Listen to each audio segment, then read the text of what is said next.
Yeah. So I was thinking about, videos. I'm just like, okay, I where's my bought a Toxic car. Tuesday? Where'd my Toxic Tuesday intro clip go? Oh, no, that's not it. Hi I guys. Hi moved. chat. I see you here. You moved it.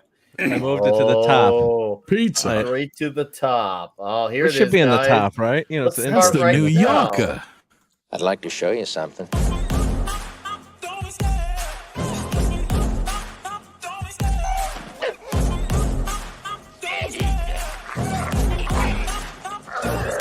I love the chase and the hunt, and I set the pace when I'm running. I always take what I want, and I always give it 100. Don't need a bank, no I'm funded. Play the game like it's nothing. I'm always thankful for something. Don't take for granted, stay humble. Now wake up! It's time to look at the enemy. Look in the mirror if he is no friend to me. It's not working out, maybe it's the chemistry. It's time to break up so I can make a better me. Better believe in your mind, 'cause it's everything. You can mold, shape, find almost anything. All it takes is some time and some clarity to find your identity. It's mind over everything.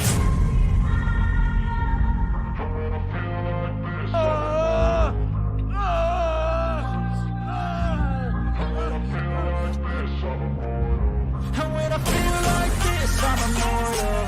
When I feel like this, I'm immortal. When I feel like this, I'm immortal. When I feel like this, I'm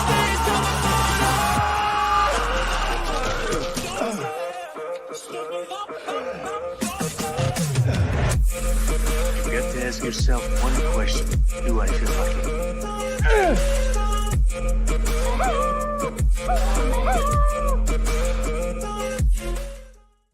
Ah!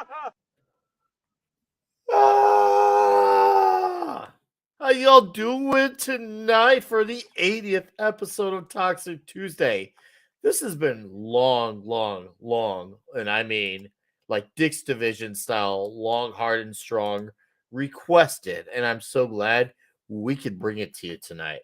And we already got a lot of you here. You wasted no time. But before we do some quick intros, I want to acknowledge Southern Bell sent a direct donation last week that I missed, so I apologize, Southern Bell, but it's for $2. Says, y'all keep me laughing in stitches. Well, we're gonna do our best to do that tonight, Southern Bell, and thank you for the $2. And Darius Munchausen with a $3 horns super sticker. Thank you, sir. How are you all doing tonight? Are you all doing okay? Are you ready for 48 hours? This is one that obviously I've had Tom practically romanticize singing it in my ears. He'll confirm it to you. So I'm like, one day, Tom, we will come and we will talk about this movie. And today is that day that we come. So let's give a quick acknowledgement to all the fine faces in the chat. Casperius, Aurora Upleaks, Dot Scipio, Phantom Outsider, Vince Womack, the Union of Amateur Strategists, Brian Barth. Hello. D Bud Martin, Yaknomino, Joe's Atmosphere, Stephen M. Kel L. How are you? Darth User, Toxic Man Flu, Southern Belle, lovely Sherry. How you doing? Keely Chow. How are you, Keely Chow? Nice to see you, Fat Elvis. Hello, Sir Fat Elvis. Nice to see you here. Pinochet's Helicopter Tours. How you doing? Just saw you earlier in the chat. Midnight's Edge. Stuart Mitchell. Hello. Yes, this one is going to be huge tonight. Davina Duckworth. Hello. Sentient Dildo. How you doing, Sentient? Action Com. What's up, Action Com? All right, let's bring in some of our panelists. We'll start off with this guy right here, who I was just with an hour ago. We've been waiting for a long time. Yes, we've been waiting for a long time. But we ain't gonna wait no more. We're gonna 1, 2, 3, 4, 1, 2, 3. It's time, baby. 48 hours. Let's do this. Oh, I'm so ready for this one, Tom. And like I said earlier before I brought you in, you've been constantly, we got to get to this one. And I feel like tonight felt like the right moment. I feel like if you're going to follow the trilogy of John Wick, a good action movie, but with a little bit of comedy is a good palate cleanser to balance out the intensity of the Wick. It's funny, the whole action comedy thing. I'll get into that when we break into the prehistory of this film. All right. No, hey, I look forward to it because I can tell we're having a lot of great conversation based off this film. But thank you for being here, sir, as always, and thank you for bringing people here as Wouldn't miss well. it. I'm glad to have you here for this. And welcome, Jeffo and Rob Altus. Nice to see you guys. And let's bring in Mr. Keto Simple himself. How are you, Dustin? I'm well, Nick, Tom, everybody in the chat, bringing it early. I love it. I Oh, love it. this You're right? movie is No, they fucking wasted no hilarious. time. Oh, yeah. Oh. Save Where's it. our I trim know at? we're excited. Trim in the chat? Oh, no. Hey, Can we say happy to trim? have you here. Oh, we're going to say trim. Worst comes worst, I turn off the monetization. But good to have you. We got a lot of fun to talk about this movie. I'm glad to have you. And I obviously caught a quick glimpse of you earlier with 70s. I think that was earlier I saw it. Oh, that was that tomorrow? amazing. Yeah. That was today. Yeah. They'll say, okay. So I'm There'll not be more to crazy. come next I've been up a Monday. long time. And more. Ooh, I like that. Well, no, dude, keep it going. And let's bring in the other guy who's part of the pop culture You're minefield. talking about me. Yeah, hey guys. Sorry I missed John Wick 3 last week. I was away getting my dick bronzed. Because that's a thing that is done apparently in 1980s movies. But yeah, they did things, you know. That's your beard's looking very trim as well, Nick. I have to say, very trim.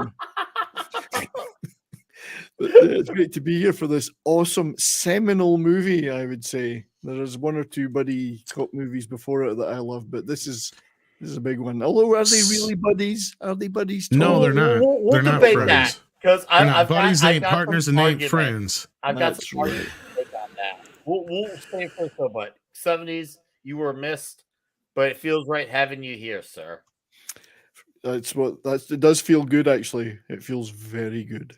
It's very good. You hear that, guys? Seminal. Oh, Seminal. see. It's seminal. Speaking of seminal, I would say that in the 70s, I would say this is the last 70s movies ever made.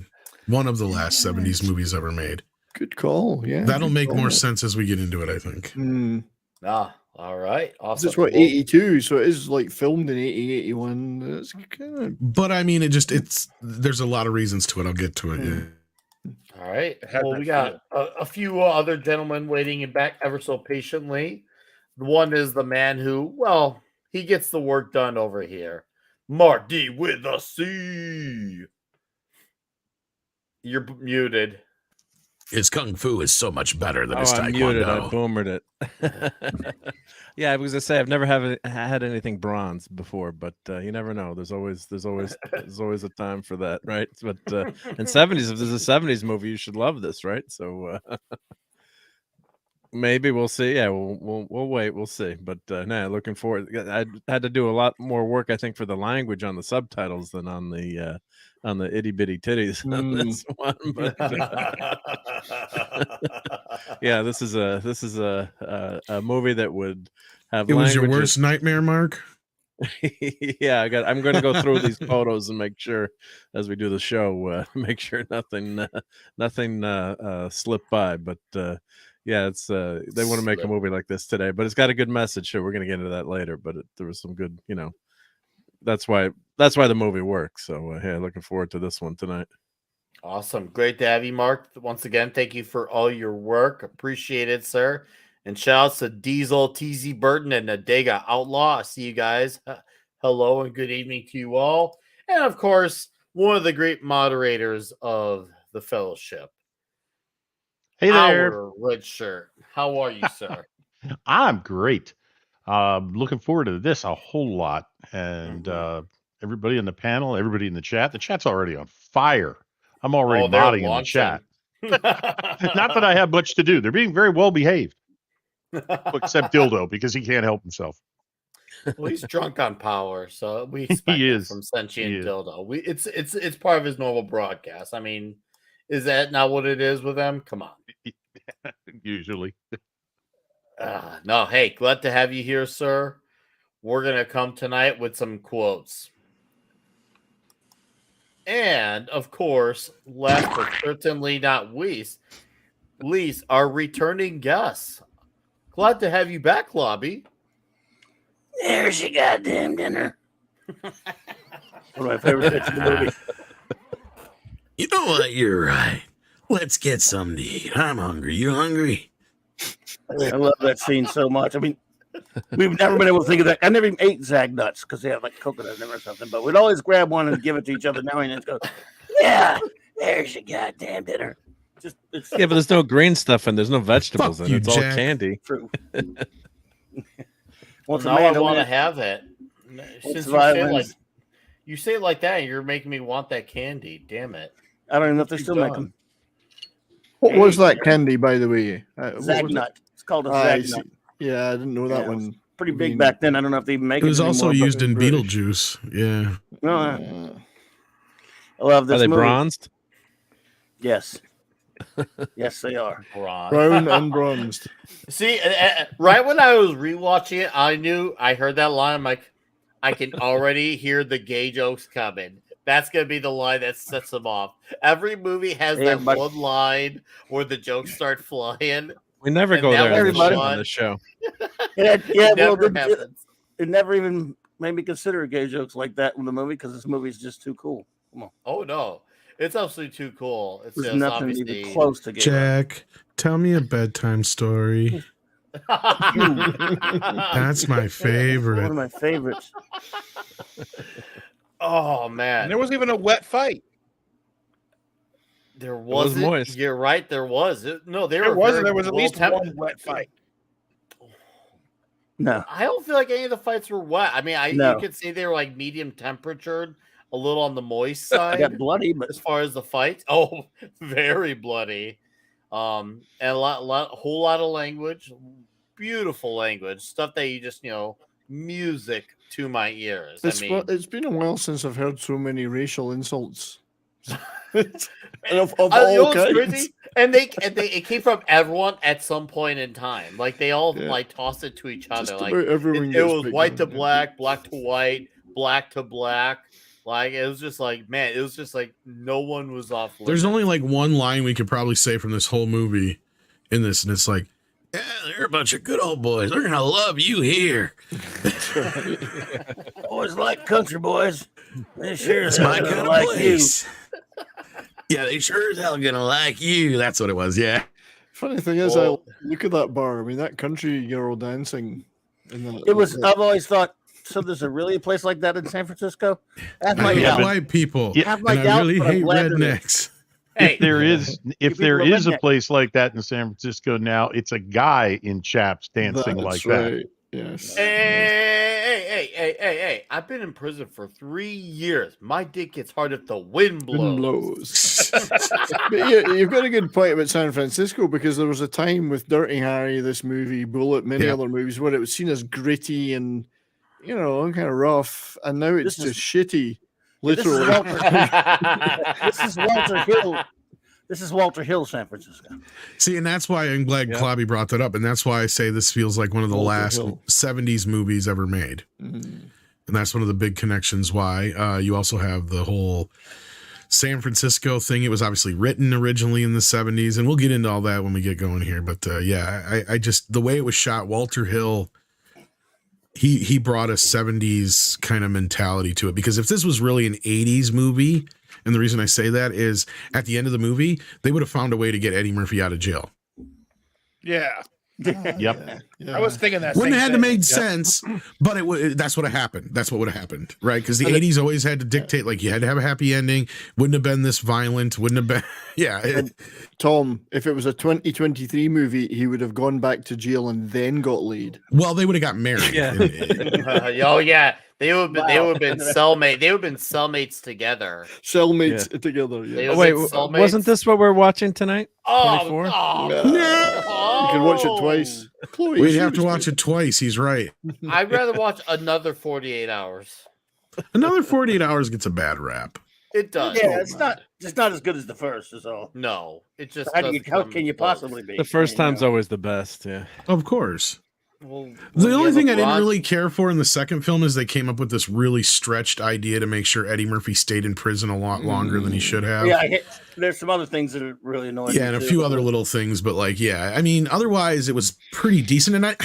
And the biggest point of contention is actually kind of one of the things where I didn't mind so much, and that is that they made one of the key. Yeah, see, I thought, okay, well, that kind of ties it back to the original movie and makes more sense. But some people don't like that they did that to the character. Those legends, I enjoy the movie just to see them back together. I'm sorry, but no, you go ahead, man. I still don't like that. What they did, and that's fair. And that's fair because he's a likable character, right? So look at these legends: Lawrence Gordon, Joel Silver, one of his first movies, I think. Yeah. Well, I should probably. Is this a good place to start with the history? Because this movie started, as I said, in the late 70s. And Lawrence Gordon actually came up with the idea when he was still one of the head guys over at International Pictures. And then it went over to Columbia. And in 1979 or 78 is when Walter Hill finally came into the picture because he actually didn't write it at first. The original story was actually about the governor's daughter getting kidnapped, and they had 48 hours to come up with the ransom. And I cannot tell, I have not been able to figure out if Reggie was actually in that version, and he was just like... he was in that version. He was in that version, all right. I don't know if Reggie was actually in that version or not, because I believe... Walter Hill kind of came up with the characters because the whole idea was he changed it from that whole thing. And originally it was going to be Clint Eastwood and Richard Pryor. Oh, wow. I just want to know what version you're in, despite all this. In another universe, they did make that version, I hope. Yeah, well, and actually what the movie fell apart because Clint Eastwood backed out and ended up doing Escape from Alcatraz. And the reason he didn't want to do it is because he said it was too close to his Dirty Harry character, being in San Francisco, That's fair. Being a rough, gruff cop and all that kind of business. And then at the same time, Richard Pryor backed out. So that really killed the picture because he decided he didn't want to be a second fiddle in a movie when he had the toy. Wasn't Burt Reynolds a consideration too for the role of Jack? He may have been as a possibility when they were still had, because once Richard left, it was done. Basically. Yeah. So it went done. And then at that point it went to turnaround, and that's when Paramount picked it up, but not for 2 years. It sat basically just languishing. And Paramount was digging through their scripts or buying up scripts and stuff because they needed to come up with something in the winter, because that Christmas all that was coming out was comedies mainly from them, and they wanted something to counter that. And so they're like, well, let's get Walter Hill, see if he's still interested in working on this, because at this point Walter had started directing and stuff now, not just writing. Like, we'll see if he's still interested. And they had Nick Nolte show some interest in it. So he's like, are you interested in doing this with Nick Nolte?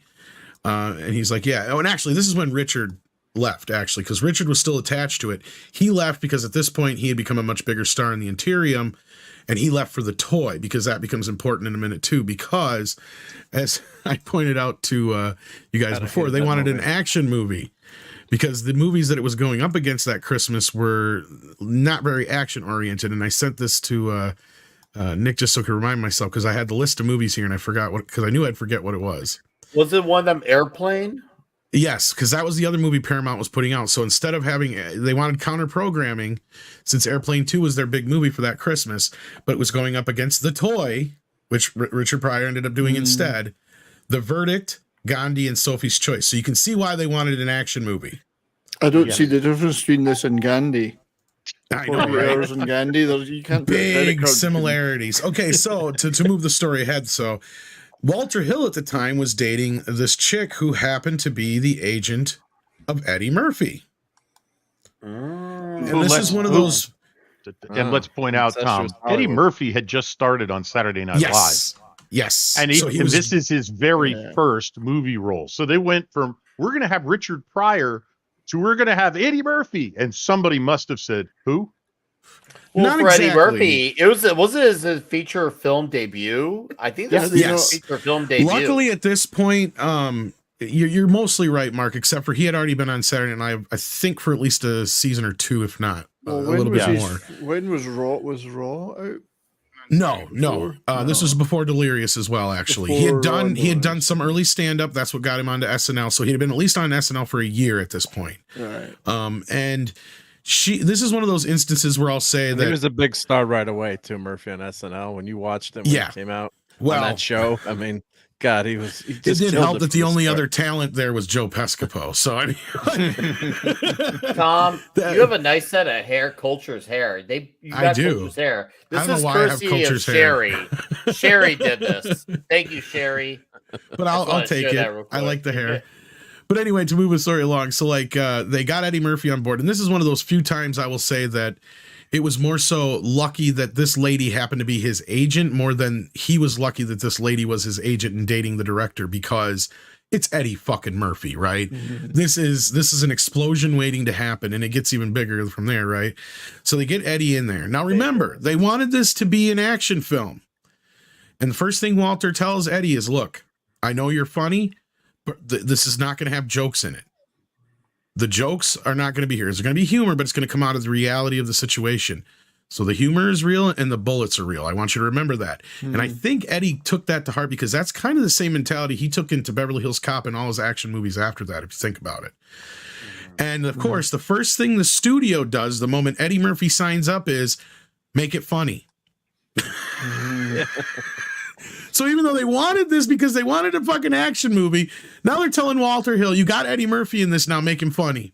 Because as these guys were just pointing out, he was a huge success because of Saturday Night Live. Yeah. They didn't think Nick Nolte was funny enough on his own. No. Well, no, clearly not. Like, you know, but I know, so at that point, Walter's just like, fuck them. I'm going to make the movie I'd planned on making anyway. You know, and of course it just happened. The rest is history. But like, again, like I feel like the fact that this movie was written in the 70s, it launched Eddie Murphy.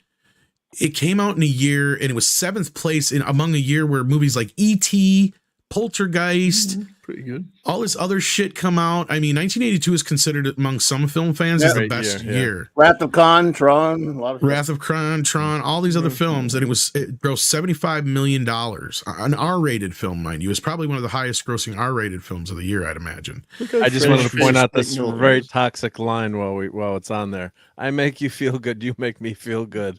What the hell more do you want? What do you want from a guy? Look at the fresh-faced Nick Nolte still looks there. He's not all grizzled and disintegrated. He's not disintegrated yet. He looks like he looks like he had yet to discover alcohol. On a Netto tool there. I mean, This Superman's mom is looking great there. But we've already seen the legend that is Sonny and Landham there. I mean, this film's so full of genre stars. Like well, and she's a Rhea pretty James strong female character. I mean, that needs to be pointed out. I mean, especially when Jack calls her later and tries to give her line of bullshit. And she's like, Jack, and he's like, yeah, fuck you, and hangs up. Yep. Yeah, She Nolte had her here, toxic moment too. Nolte here still looked like he could be an ex-football player. That didn't last long. Yeah. Was it my North Dallas 40? I do love the car though. What is that car? What kind of car is that? Cadillac. It's a Cadillac. Okay, it's another one of the best lines in the second film. He goes, well, I bought a car. You bought a car with my money? Yeah, you said I could buy a car. Well, what'd you buy? Well, you're riding in it. This is the same shitty blue Cadillac you had before. Sky blue Cadillac. Remember earlier, this was just some white asshole bought the last piece of shit sky blue Cadillac. Yes. So another legend, David Patrick Kelly there. Another genre legend. And, a lot of people from the Warriors. James Raymond, I was gonna say James Raymond from the Warriors. I was gonna say we got Warriors two Warriors guys. actors. Well, Dexter's Walter Hill dead. connection. Yeah, Walter Hill brought him in because of the Warriors. Yeah. That guy could have been Promised Hicks. to kill you last. Could have been Hicks, that guy. No, I remember when I first saw Luther come on, Ajax. I'm like, the Warriors right away. I always liked you, Luther. I liked you. I saw this comment, and I'm like, that already sounds really Hey, gay. Luther. That comment. I put holes in you never thought of. I'm like, wow, this guy's really weird. He's very adventurous. Damn, Luther, that looked like it had to hurt. There's Jonathan Banks. Yes. Jonathan Banks. Oh, and Jonathan Banks, and another legend. Yeah. It's full of great character actors from genre. Oh, yes. Stuff. Yeah. It's first of 2 Eddie Murphy movies. Yeah. Yes, Yep. that's right. Beverly Hills. Well, cuz. Well, cause right. This was it's because he was so young. I mean, this was his feature film debut, so that's going to be a thing. He was coming on to sing. That's pretty much all that there is to answer about that, Brian. And he was a phenomenon. And Action Com for $10. Thank you, Action Com. Hope you are well. Says, did the scene where the convicts were ordering the female entertainment strike you as odd? because his escort request is very specific. Who knew an escort agency could be so diverse? Oh, they were back then. If you've got the cash, they had the business. That's one business that's always been diverse. Yeah, whatever you want. And the cash, as long as long as the capital's there, easily could happen. I mean, you had. I mean, before I go into the checkboxes argument, you had a very diverse female department with one of the top guns being a black man, and then you had all these ladies here. There, hey, first man. There we go. There goes my train of thought. I hope I have definitely the right not the last here. for this movie. Nope. Walter did not have any fear of titties. Nope. Sorry. Again, how long did Mark linger over these? Well, there wasn't scenes? too many in this movie. This is why I'm going to pre-check because I guess you really didn't have to cover up the chick at the bar because she was already technically covered up. She had. Even though they she was crop her up, out in the TV version, but what still. was frightening is we almost got to see Nick Nolte's ass. That was a worrying moment, but they covered it up in the end. Let me fix that. Yeah. This is like a. Are you listening to me? Right? Come on, come on, Matt. Are you listening to me? Yeah. The miniseries. One thing Walter and Nick didn't see eye to eye on because Nick was, he was at the time of this point kind of up and coming. And, I mean, he was kind of becoming a leading man, or he was already kind of a leading man, basically. So Walter said, Eddie's funny and he's going to be able to improvise a lot. So I'm going to want to do a couple different takes. And he told him this because Nick was notorious for not liking to do a lot of takes. He's like, it's bullshit. Cuts into my drinking time. He's like, well, that's the way it's going to be. And he's like, he didn't bitch ever since the one time, but he's like, yeah. Because normally Nick is one of those actors who did not like to do more than one take. I'm glad we mentioned the drinking because you see him as a cop drinking out of the flask and driving like it's just another light, like as if he's just drinking water and getting into a car. Even in front of the other cops. Yeah, but he never drank the first coffee that he poured the drink into in the morning when he was arguing with his girlfriend. He never drank it. He just walked away and left it. You sure there's not coffee in there? What a waste. He's probably pissed about that. Yeah, he's like, he don't give a shit about the coffee. He's like, God damn it, I wasted some of my booze in there. Exactly, yeah. Yep. No, it gets off to a very spicy start right away. Well, Nick, go ahead. I say Nick may have been a drinker, but there was a bigger drinker on this set, and we just saw him there. And that's the guy who plays Billy. He was somebody the studio did not want, Sonny Landon, because he was known as a bit of a drinker. Yeah, just a touch, just a tad. He was more intimidating in this movie, I think, than he was in Predator.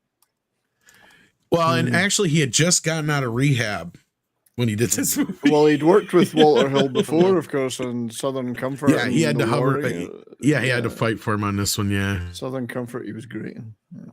Southern Comfort, great movie. No, Sonny is like a legend. Like that's the thing. Like, yeah. Okay, I want to make some stuff because I know we were kind of hinting at it when we were introducing each other. We were talking about this being a buddy cop. I mean, technically, I think it was originally written as that. Maybe Tom can confirm or deny if there's any truth to that. But obviously, Reggie is not a cop; he's a convict. But I think they changed that from what it was. Is that true? Because that's where I'm not sure, and that's what I was curious about because I could never really track that part down. I've been trying for that too. That's what I was trying to say. Is I think even though because he did change the main character, Nick Nolte's character, kind of a bit too, but I think Reggie was his creation completely. Was my point. Because like he's like, I need a good counter for this guy. And he took out the whole like ransom deal and all that bullshit. And he found a way to tie it into it. So I don't know if initially it was supposed to be a convict or it was just supposed to be two partners, because I mean, I guess it would make sense because it was supposed to be a bomb that was attached to the girl and they had 48 hours. So maybe they would have pulled a convict who was the best bomb guy out of prison, to assist him. That could have been something that originally originated in the original script. I don't know, but all I know is once Walter got his hands on it, he completely rewrote it from like top to bottom, basically. Just the only thing that kind of stayed the same was that it was a cop story and they had 48 hours. That was it. So I don't know. You're probably right, Nick, that at that point he changed it. Because at that point is when he said it needs to be basically Richard Pryor. But yeah. Yeah, so to me, in that regard, it turned out to not be a buddy cop movie, but you could say it's still a cop movie because obviously McNulty is the alcoholic drunk cop. Doesn't like it when people refer to it as a buddy cop movie or a buddy film. Because he's like, these guys are not fucking friends. They don't really become friends until nearly the end, and even then, it's still not. They're not exactly, and that's kind of the whole fun part about the second film is they still really aren't fucking friends. Right? Yeah. but you know, I'm glad you go ahead, Richard. One of the tropes in buddy cop movies, but certainly by now, maybe not all the way back then, but you have the grizzled veteran. You saw it in Clint Eastwood's movies, right? You know, he kept losing partners, and they kept giving him newbies. And he was like, you'll just get them killed. They kept getting more diverse too. Yeah. And they got more diverse. Yeah. But the cool thing about this, and I think Walter's decision was brilliant on this, is that Eddie Murphy is not stupid. He just got caught. And he's a perfect foil for Nick Nolte's grizzled detective. And none of the cops like him. I mean, the lieutenant says, tells him to shut up, convict. I mean, none of these guys like Eddie Murphy's character at all. The lieutenant just shouts every time. He doesn't speak. He'll never shout. It's a trope right there. He just yells. Yeah, I love the lieutenant guy. Yeah, because that's his typical thing. But they start out as they need each other. Eddie Murphy wants Gans put back away because he knows that the minute he gets out, if Gans is walking around, he's toast. Well, he knows he's going after his money too. That's the other thing. Yeah. But the money, where did that money come from? He said something about it being not. That's from the robbery, and that's why I like how 48 Hours 2 ties back around. But yeah, sorry, it is from the robbery. Okay, all right. Yeah, it's stolen money. But yeah, so normally he can't go to the police and tell them, oh, somebody's trying to steal my money out of my Porsche. Well, I think he says that it's the kind of money that doesn't get reported stolen, Jack. And it's like, so you sell it from drug dealers or whatever. Like, something like that. Yeah. Yeah. They hit a drug dealer, I believe, while the deal was going down. So the money was all there for the drugs that were there. But he's a great foil though.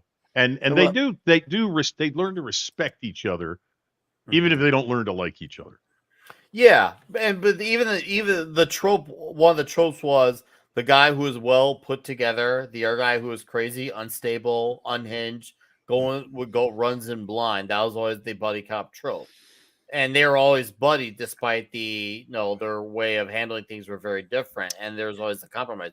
They were never, friends. And they, as you guys said, it's still questionable. They still are. But obviously you get their character mode, but I still would call it the buddy cop. I call it just a action comedy. Yeah, there's the other trope: a police department control room or whatever you call it, in chaos, full of hookers. This guy always has hookers. The hookers. They're hanging around in the background everywhere all the time. This guy was telling. Go ahead, Claude. Oldest profession there is. Never mind. Go ahead. No, nothing. You passed by. Don't worry about it. But, well, I was going to say this is basically this is the embodiment of locker room talk. It ain't film. We can back it up. When you see all the going-ons here at the office, this is locker room talk 101. Everyone is just telling each other to fuck off, basically. And you better get this done. You suck. Like, what'd you screw up now? That everything is just insults left and right flying at you. I say, I'm like, wow. I don't even know even city police stations are like this nowadays. Plus two cops are dead too, so they're all Yeah. Oh yeah, and of course that's another reason to get hyped because and he lost his gun too. That's the other thing. Jack Cates lost his gun, and that's a big thing because it makes them look bad on a professional level that they lost the gun, and people got killed on top of it. So we realized, okay, they got some serious guys that they're dealing with, and they dropped the ball. They dropped the ball at them.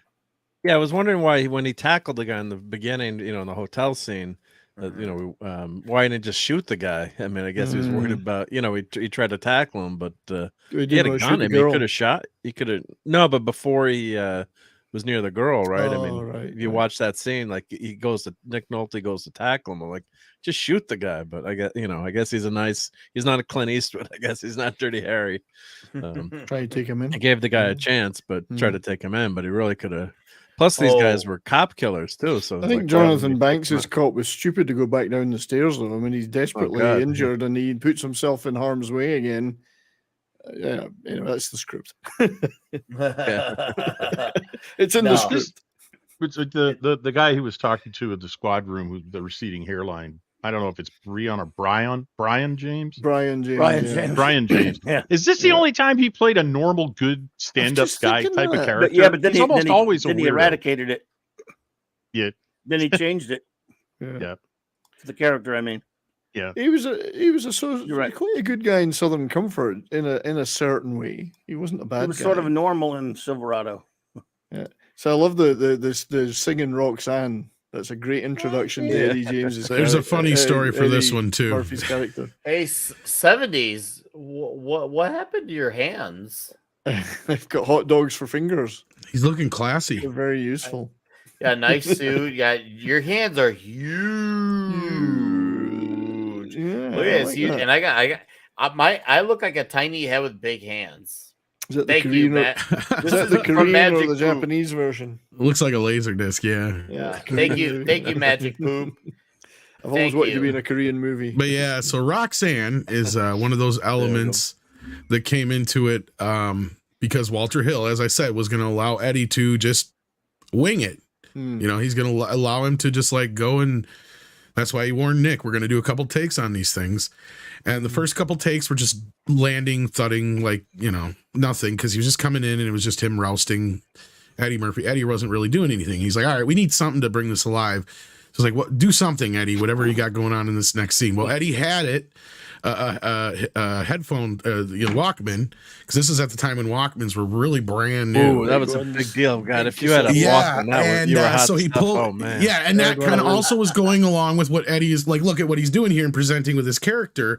Is he's flashy, he's got money, he's got a nice fucking chair, he's got his nice suit when he gets out. So of course he's like, okay, that works. So he grabbed the Walkman and he starts singing whatever he had tape in there, which happened to be The Police. And he starts singing. Eddie Murphy always wanted to be a singer too, right? Yeah. Well, of course he plays it up, and then the next day the studio's calling, freaking out to Walter Hill, and they're like, "What are you doing? We don't have clearance for this song. We have no idea how much it's going to cost." Blah blah blah. They're freaking out. They're like, "And you didn't shoot any coverage or anything else." And then they're like, "Well, tough shit. It's in the movie now because they shot this in a real prison." You're paying for I it. think it worked.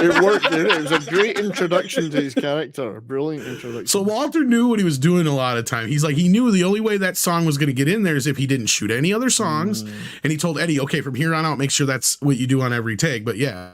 I love how they used his other one of his many careers to introduce him, because obviously he was also known for singing. That was a great way to, especially if you're someone who's a fan of him musically, that's his voice right off the bat, because he has a very, very distinct voice singing. It's up in the falsetto there. Yep.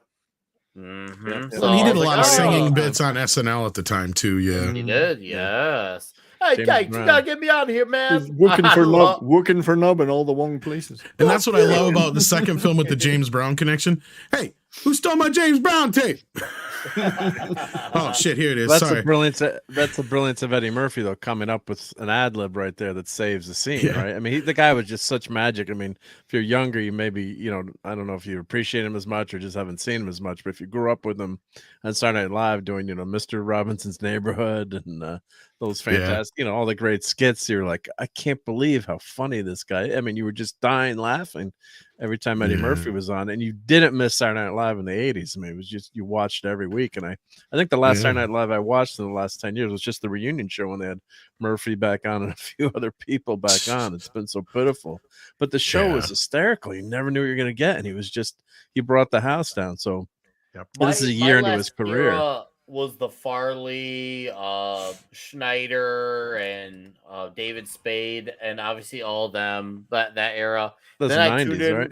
Yeah, 90s. Yeah. Then I watched it one time in 2005 when System of a Down were on there, and I had to mention it real quickly because it's worth it. But there's a part in the song that they perform, is the song BYOB, and there's a one part in the lyric where they zoomed in on Darren Malakian's face and he screamed on the mic in front of the camera, and where the fuck are you?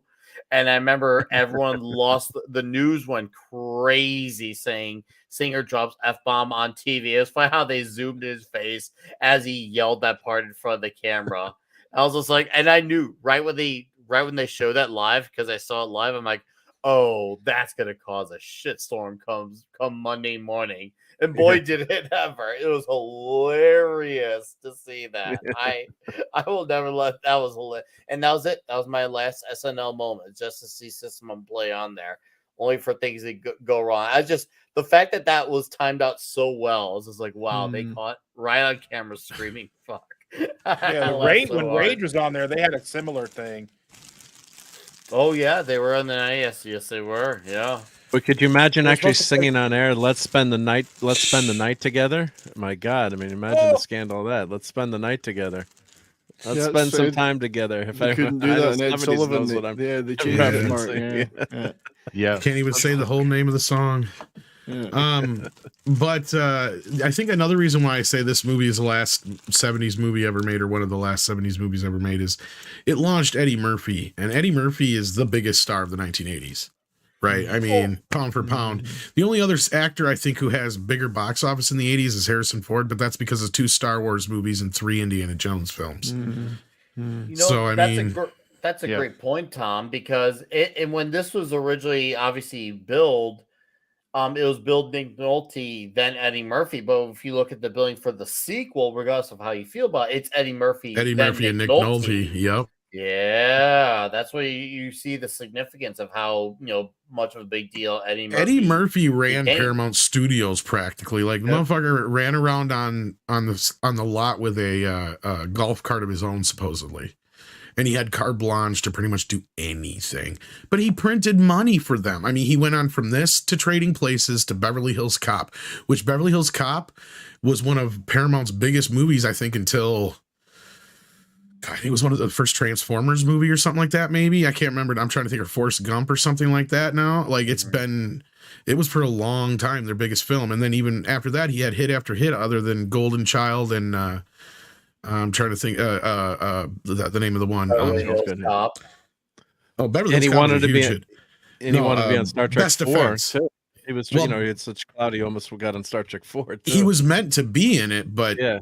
It was kind of a squabble thing, and then he ended up doing Beverly Hills Cop instead. But I mean, this guy was the 80s, man, and he finished it off with Coming to America, another one of the biggest films of the 80s. Yeah, Coming to America. We will cover that movie inevitably. That is we have not done that. Was he bronzed in that movie too? Or? Yes. Harlem Nights is probably one of his other flops of that era, but he had Best Defense and Harlem Nights that did not do well. But Harlem Nights is a good fucking movie. It is, but it flopped, unfortunately. Yeah. How did Dr. Dolittle do? The first one did very well. Second one, I think, did just as well. Yeah, those did well. His 4 family films did very well, actually. The first 4, and then after that, they went down to Daddy Daycare did. That one did okay. Yeah, and it was obviously well received by audience. Both the Klump films did very well. Oh yeah, I saw both. I saw the second one in theaters. I remember when I was like, "Holy crap, we're gonna go see the Klumps in theaters." I was laughing my ass off at that. That was a but great. I'm talking about the 80s. I see people bringing up like Vampire in Brooklyn and Pluto Nash. I'm talking about the 80s though. Like in the 80s, even his flop, known as Golden Child, still made money. Like people consider that one of his flops, but good movie, I thought, yeah. He just performed below expectations and got killed by the critics. That's why. Here's our hookers. Who's that chick on the left? She looks familiar. I've seen her in something else. Some broad. Yeah, she was in something else. Just some trim. On the line. It's just a trim. She's just some trim. It's hard to recognize her, Tom, because she's got clothes on in this movie. I know. I'm trying to figure it out. She was on Miami Vice. No, more than that, though. Something else, though. I'm trying to. She does look familiar, yeah. She was. You're making me work too goddamn hard at this, Jack. If you think I'm happy about it, you're nuts. Stop calling me Jack. It's just an expression. It just happens to be my name. Oh, you do that so much better. I'm retiring. You're so good. You should have. Make all yours than that. Yeah, she does look very familiar. Yeah. You know what's funny is he calls them all these racist names, but then they explain at the end why he does. right? He goes, all those names I called you, I didn't mean all that. I just Keep you down. I had to keep you down. Doing my job. Doing my job.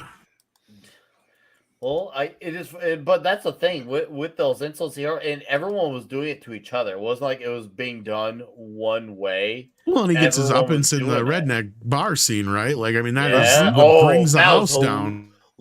Dude, when I first saw that scene, I was dying because every comment he was saying as he was, on pocketing. Here's your goddamn dinner. There's your goddamn dinner. Experience and attitude gets the job done. Okay. I thought you said experience and attitude gets the job done. What am I doing with your badge?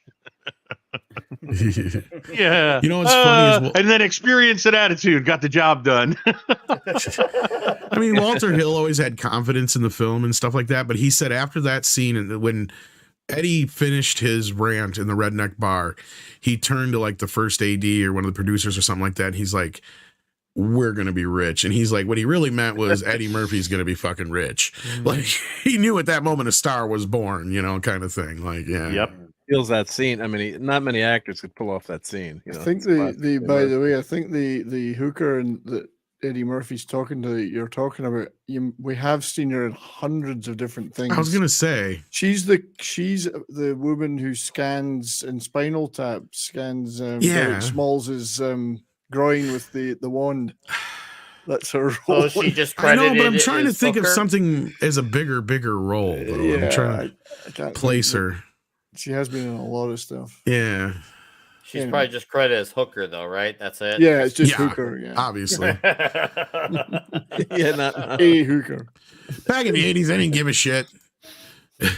Imagine if your resume as an actress said Hooker. For a bunch of badges going around, for them, that was a badge of honor. You could actually have a credit that it said FAGG, you know what? Like, and they would have that shit back in the 80s. Yeah. Like F1 and F2. Like, I didn't like that out. Oh my God. If that's what they were referred to and nothing else, that's sometimes what they would get called in the fucking credits. You ain't got nothing bad on And it's not just them either. I'm talking about it just in general. There's all kinds of shit. You'd be like, go back and watch a movie and see some of the credits. You're like, God damn, how did they get away with that? Oh, I know. It was just part of the credits. It's like, can we even watch MASH now and talk about it? I mean, oh God, right? No, because there's MASH, one character, just in general, because there's a character on there that if I say the name right now, could possibly get us pulled down from fucking YouTube. Yep. Yeah. Dr. Jones, his nickname. Yeah, let's say that. Yeah. And we're not talking about indie. No, we're not. No, Klinger came with the TV show, but yeah, no, Klinger. it's no, yeah. You said bullshit experience. Let's say takes, the right? famous football player. That way it might be better. Right. Mostly from the movie. They don't really say his name much in the TV show, but No, they couldn't really get away with that. Well, by the time the TV show, they were getting a little bit more sensitive. Say his last name was Jones. So yeah. Yep. If you haven't figured it out by now, then tough for you. I'm not saying it. No. If you think that bad, you should read the MASH book. It's got that word all over in it. And I don't I'm sure there's a lot worse. The word that starts with an N. for you. This is the spear word we're talking about. No, even the worst one, the N one. Oh, right. Oh, yeah. Because the thrower of a long pointed instrument name is used in this one too. But that is from MASH. That's Yes. the character in MASH. Oh wow, you didn't cover it up like TV did. Now, like, even though you don't see any nips there. Yeah. Well, The TV version still crops it I out. should have put Matt on there. Yeah. But yeah, she's pasted anyway. So right, that's Wendell Williams. That's all you need. Isn't it funny though? Is that the chick with the biggest tits in the whole movie don't show her tits? Yeah. Yes. Well, it's illegal to drink and show your boobs probably in San Francisco, I guess. Hello. I don't know. Unless you're in a gay bar. Then you just get a whole load of dong at that bar. A whole load. You want to write Russian? Well, you want a black Russian? Ha ha ha ha. Ooh, that's a good question. Actually, how do you think that Barca? Well, I think this had to have gone 20 I think it's years been ago, 3 gay bars since then. Yeah, sorry. Oh, yeah, and they probably all dress like that too at said gay bar. Yeah, really, the atmosphere hasn't changed in 40 years. Yeah. And let's face it, with those boobs, you can get that kind of surgery over the weekend these days.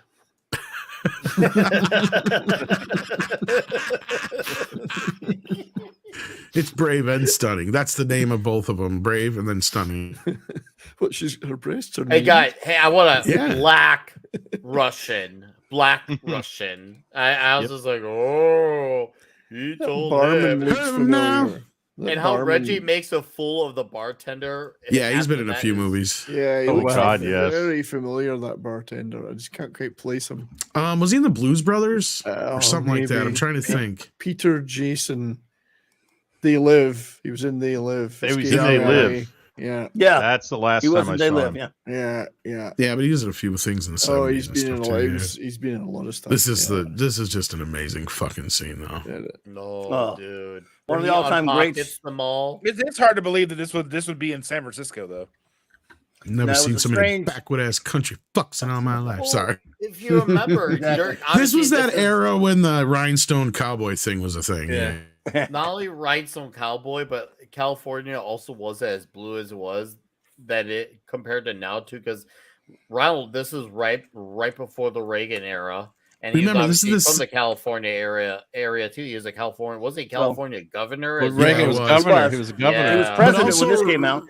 Remember, Yeah. this is the same year that Best Little Whorehouse in Texas came out. So, like I said, like Dolly Parton, Kenny Rogers, that whole like country movement was huge at this point. So you got to remember that. So, like these redneck bar, I wouldn't be surprised if they had a shit kicking bar like this in San Francisco still. Yeah, probably at this time. Maybe they still do. Who knows? No, well, like I said, Oh. now the men still dress the same, only it's a gay bar. But yes, So it's a homoerotic bar. So we all got to see Pretty what's going on much. there. Yeah.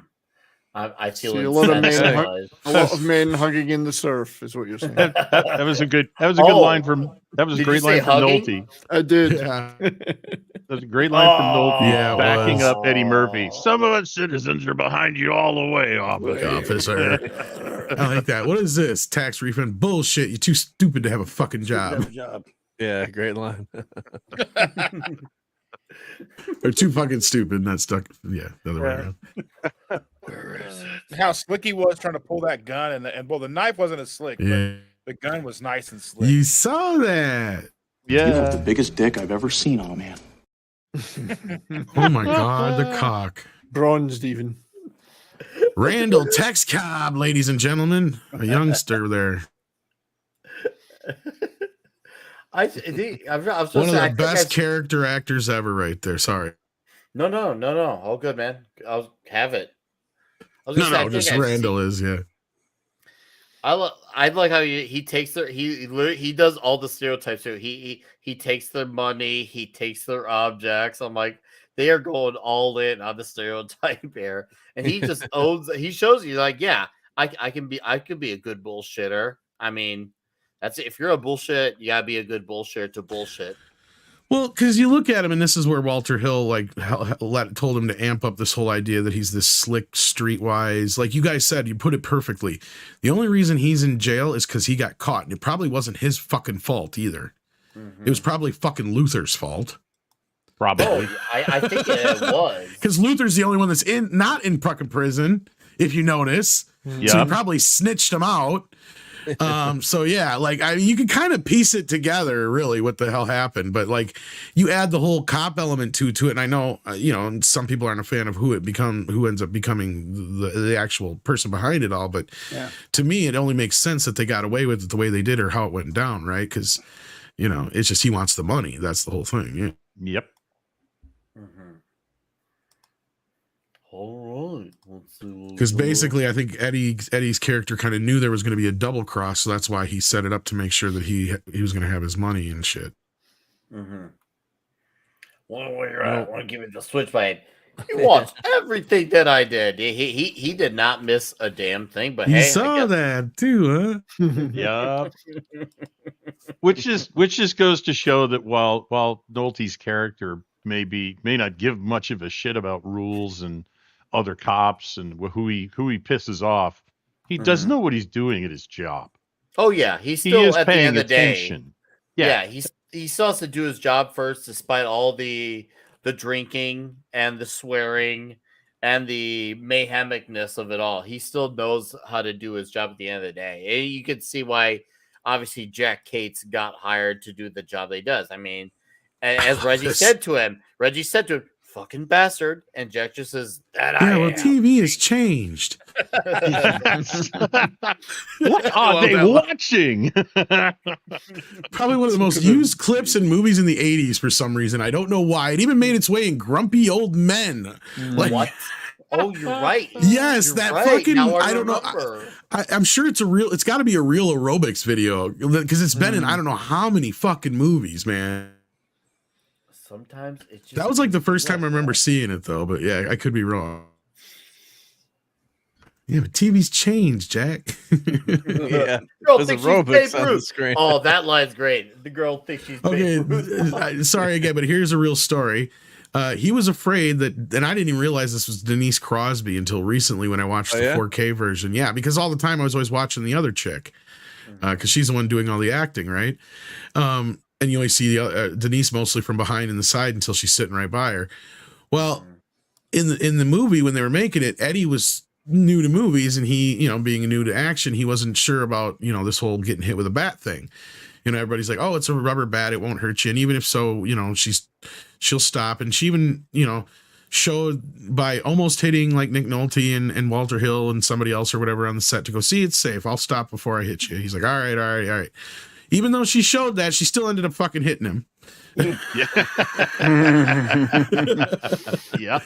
And he said, even though it was rubber, it still hurt like a motherfucker. That's what she said. That's what she said. Yeah, his reaction was real. Yeah, he has a real reaction in that scene. Look at, you can tell she's hurt. And that was where he improvised the Babe Ruth line. Yeah. Mark, go back. That's how you can tell she was feeling the rubber. Just look at it. You can see. You can tell she's feeling the rubber from that scene. That's another reason I didn't recognize her. She had the long hair too. That always throws me off. Yeah, it's another 10 years before she did Star Trek too. Like, when did Star Trek? Yeah, 10 years. Well, no, but I mean, I've seen 48 Hours at least, and I'm not even kidding, hundreds of times, at least since I was a kid. Your problem is you haven't watched enough Star Trek.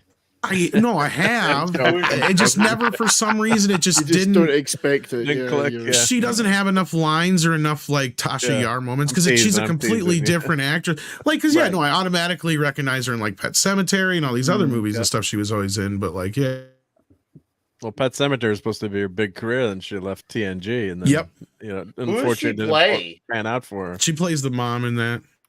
No, that was her big role. Oh, in Star Trek, she's Tasha Yar.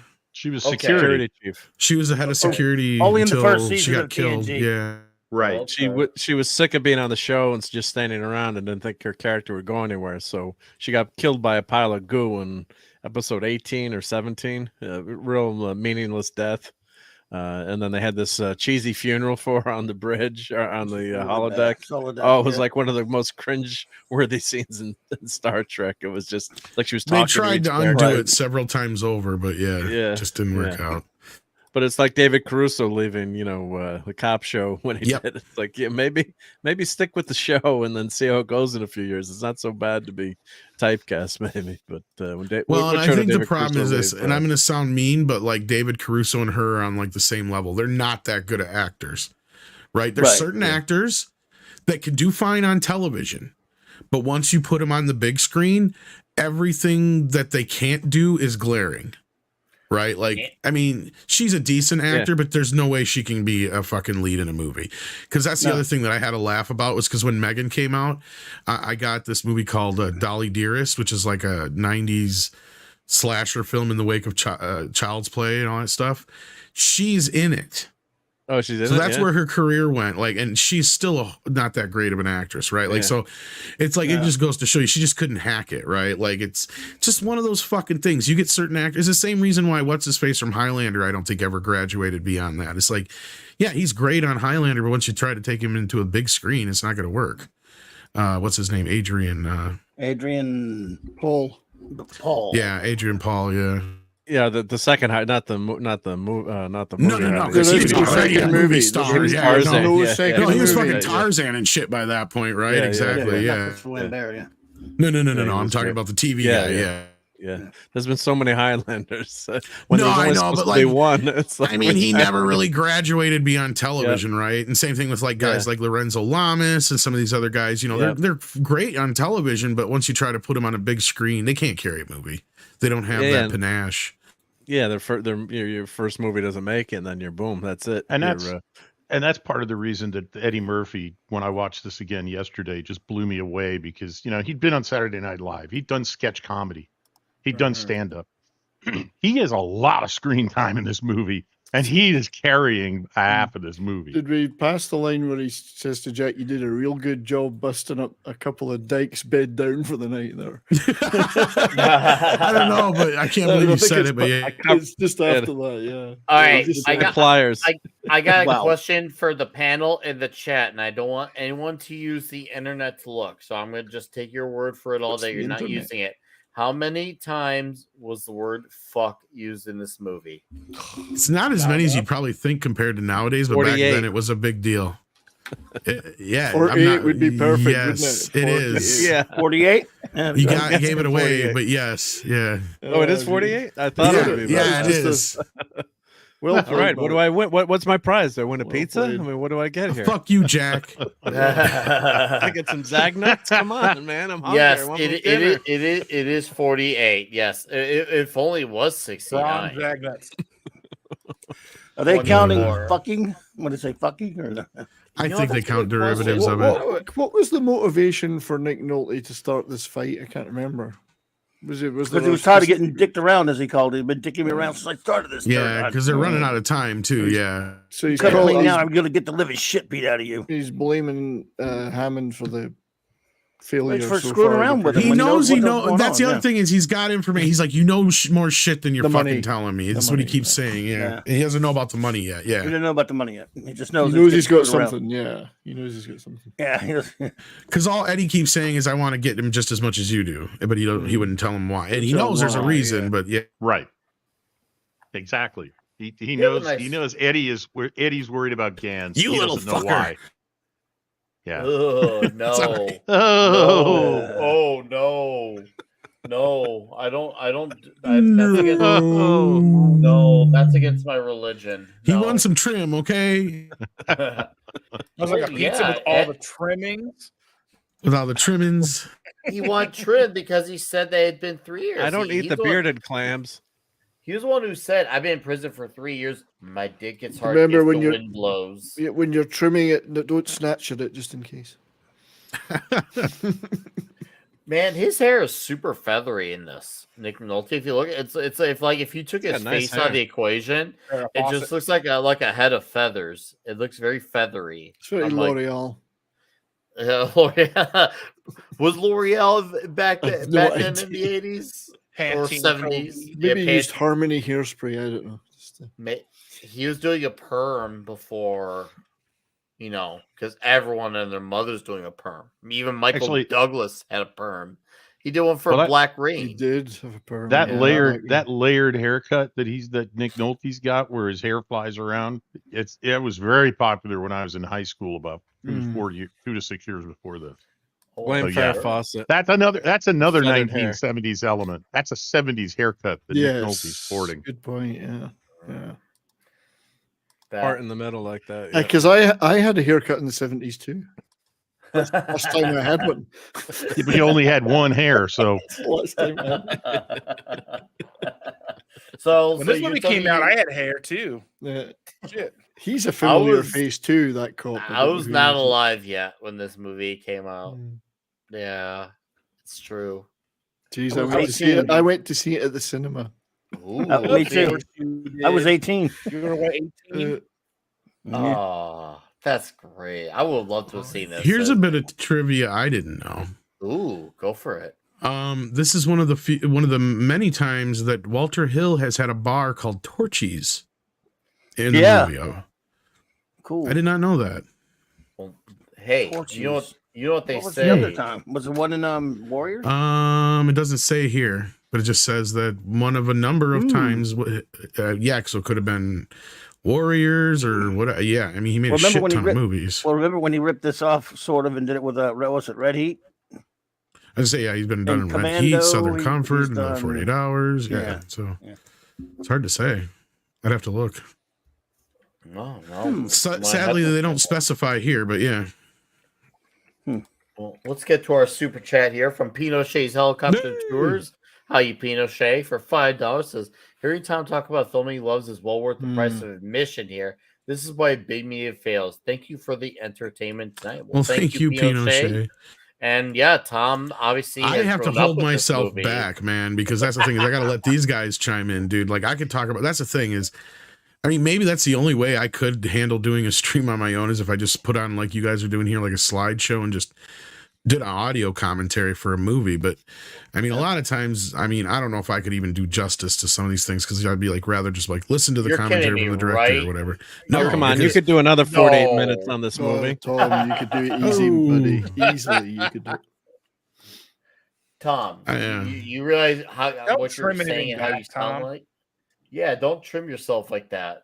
If anything, you are the commentary. Like as soon as you come in here bulldozing with that commentary, I'm like, damn, they should have had him do DVDs. Like if only you knew like what's his name, RMB, when he was still making DVDs. Like he could have probably hired you to have done some commentary.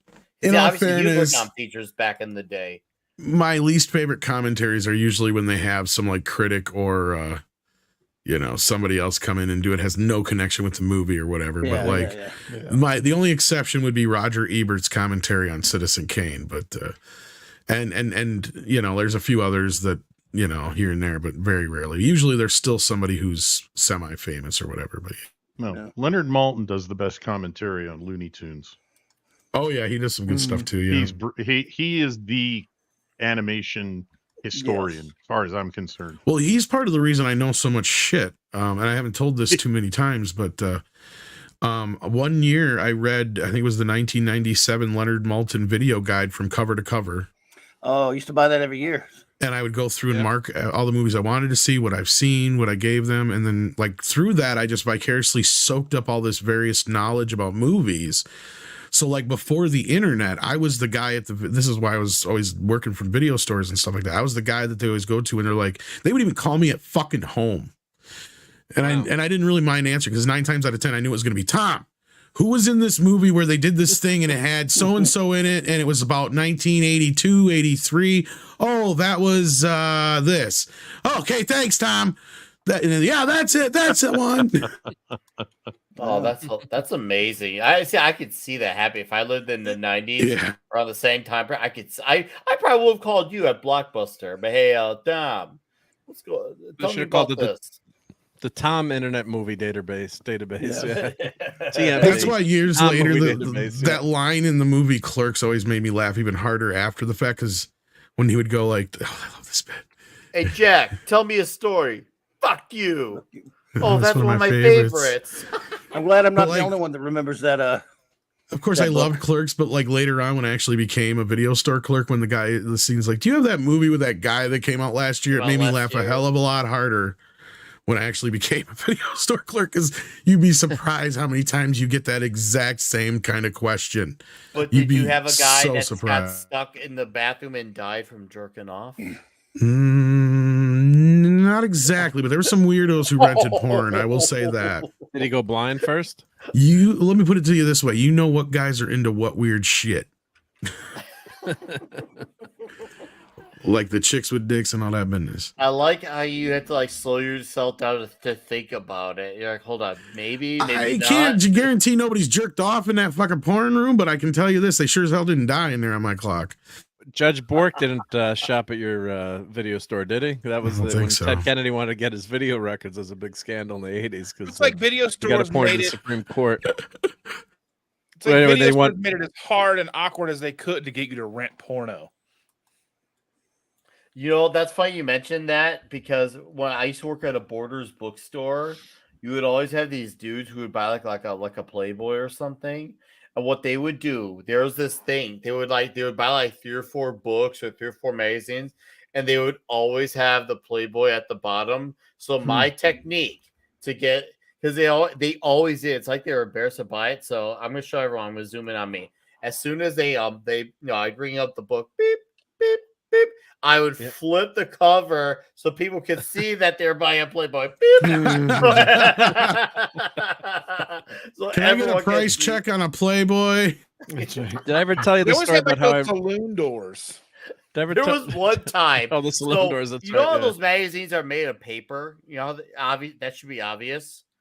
Someone left one of the magazines in the bathroom on the side of the toilet, and you can see the barcode shredded off from that. And there's scanners before you enter the bathroom. Like, did they seriously think the barcode from that magazine was going to cause that code to like go off separately?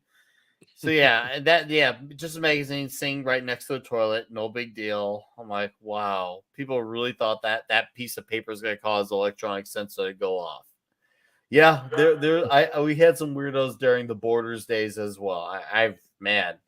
Borders definitely had its share of weirdos. That's for sure. Probably not to the extent Tom did, but with people like that leaving the magazine behind. But yeah, I always same with the DVDs too. They'd be buying a bunch of beep, beep, whoop. Oh, hold up. I gotta look this. I gotta see the back of this cover. Whoop, beep. Yeah, I always made it a scene to show because there's always a line. So I made sure the line knew what they were getting. Hey Bill, can I get a price check on a Playboy? Does this cost more because it's the 50 extra largest breast edition? Even worse if it was a guy buying it and it was Playgirl, yeah. Oh, look at this, a Playgirl. Oh yeah. Oh, the Peter Steele edition. What's this magazine with the men in it? What's the price on that? Yeah. Well, I do when have we to were say- kids, right? It was much much tougher to see naked ladies, right? So Yeah, it was. You had to It work was. for it. Yeah. Yeah, this is the Playgirl with that article, How I Knew I Was Gay. Oh damn. Yeah. Oh. I gotta say, Reggie had very good taste in cars because that car was the predecessor to the Porsche 911. It was a 20-year-old antique when They blew up he my had car. it. Unfortunately, I just looked it up, and it's actually it's not a real Porsche. Is that a kit car? It's a replica kit car, replica? Speedster replica by CMC, classic motor Oh. car. It's all right. They It's a blow it up in gorgeous- the it's a second one replica. anyway. Okay, It's a gorgeous car anyway. but This yeah. is a Yeah. comment worth highlighting here. Lark Bark says 48 hours originally on Mickey Rourke. I did hear about Mickey Rourke, but I did not hear about I Wesley don't know about Snipes. this because I don't even think Wesley Snipes have been old enough yet. I don't know where you got that. I heard about Rourke. Rourke I knew about. I did know about our boy the Rourke. So I did know What's that, he but doing now? Mickey Rourke, well, Yeah. since I feel like his career really unusually plummeted oddly after the Iron Man 2 fallout, which is weird because he didn't really do anything bad or wrong, but for some reason his career really hurt at that. I'm like, what did he do wrong? I never. He I doesn't never look like understood Mickey it. Rourke anymore. That's No. one problem. Is this But he's the- still a hell of an actor. He is, yeah. but Oh, like it's just he the got pimp a line. I little love- too crazy with the fucking Sorry, the college. pimp and- line is good though. I love the pimp line. Okay. Well, hold that line because we gotta give our boy Joe's Atmosphere a shocker. Back here, Shocker! Shocker! You can't escape me! I'll chase you to the ends of the earth! Greatest overacting ever in He TV means that history. shit. I know. This was Joe's Atmosphere with a direct donation. Thank you, Joe, for $5. Says Torchies was the biker bar Willem Dafoe was holding Diane Lane captive in Streets of Fire. Hail, the Blasters were the house band. Man, that reminds me that I'm glad you mentioned that, Joe. And thank you for $5. What's that one movie that Brendan Fraser did? I still want to cover. Airheads. I still want to cover Airheads because Yeah. Airheads was freaking great. I love Airheads. That had One of the I think world's it was White big- Zombie. Oops, sorry. No, go for it. Go for it. Go for Say, it. Isle Tom. Airheads has one of the greatest cameos of all time. Dude, there's a few appearances.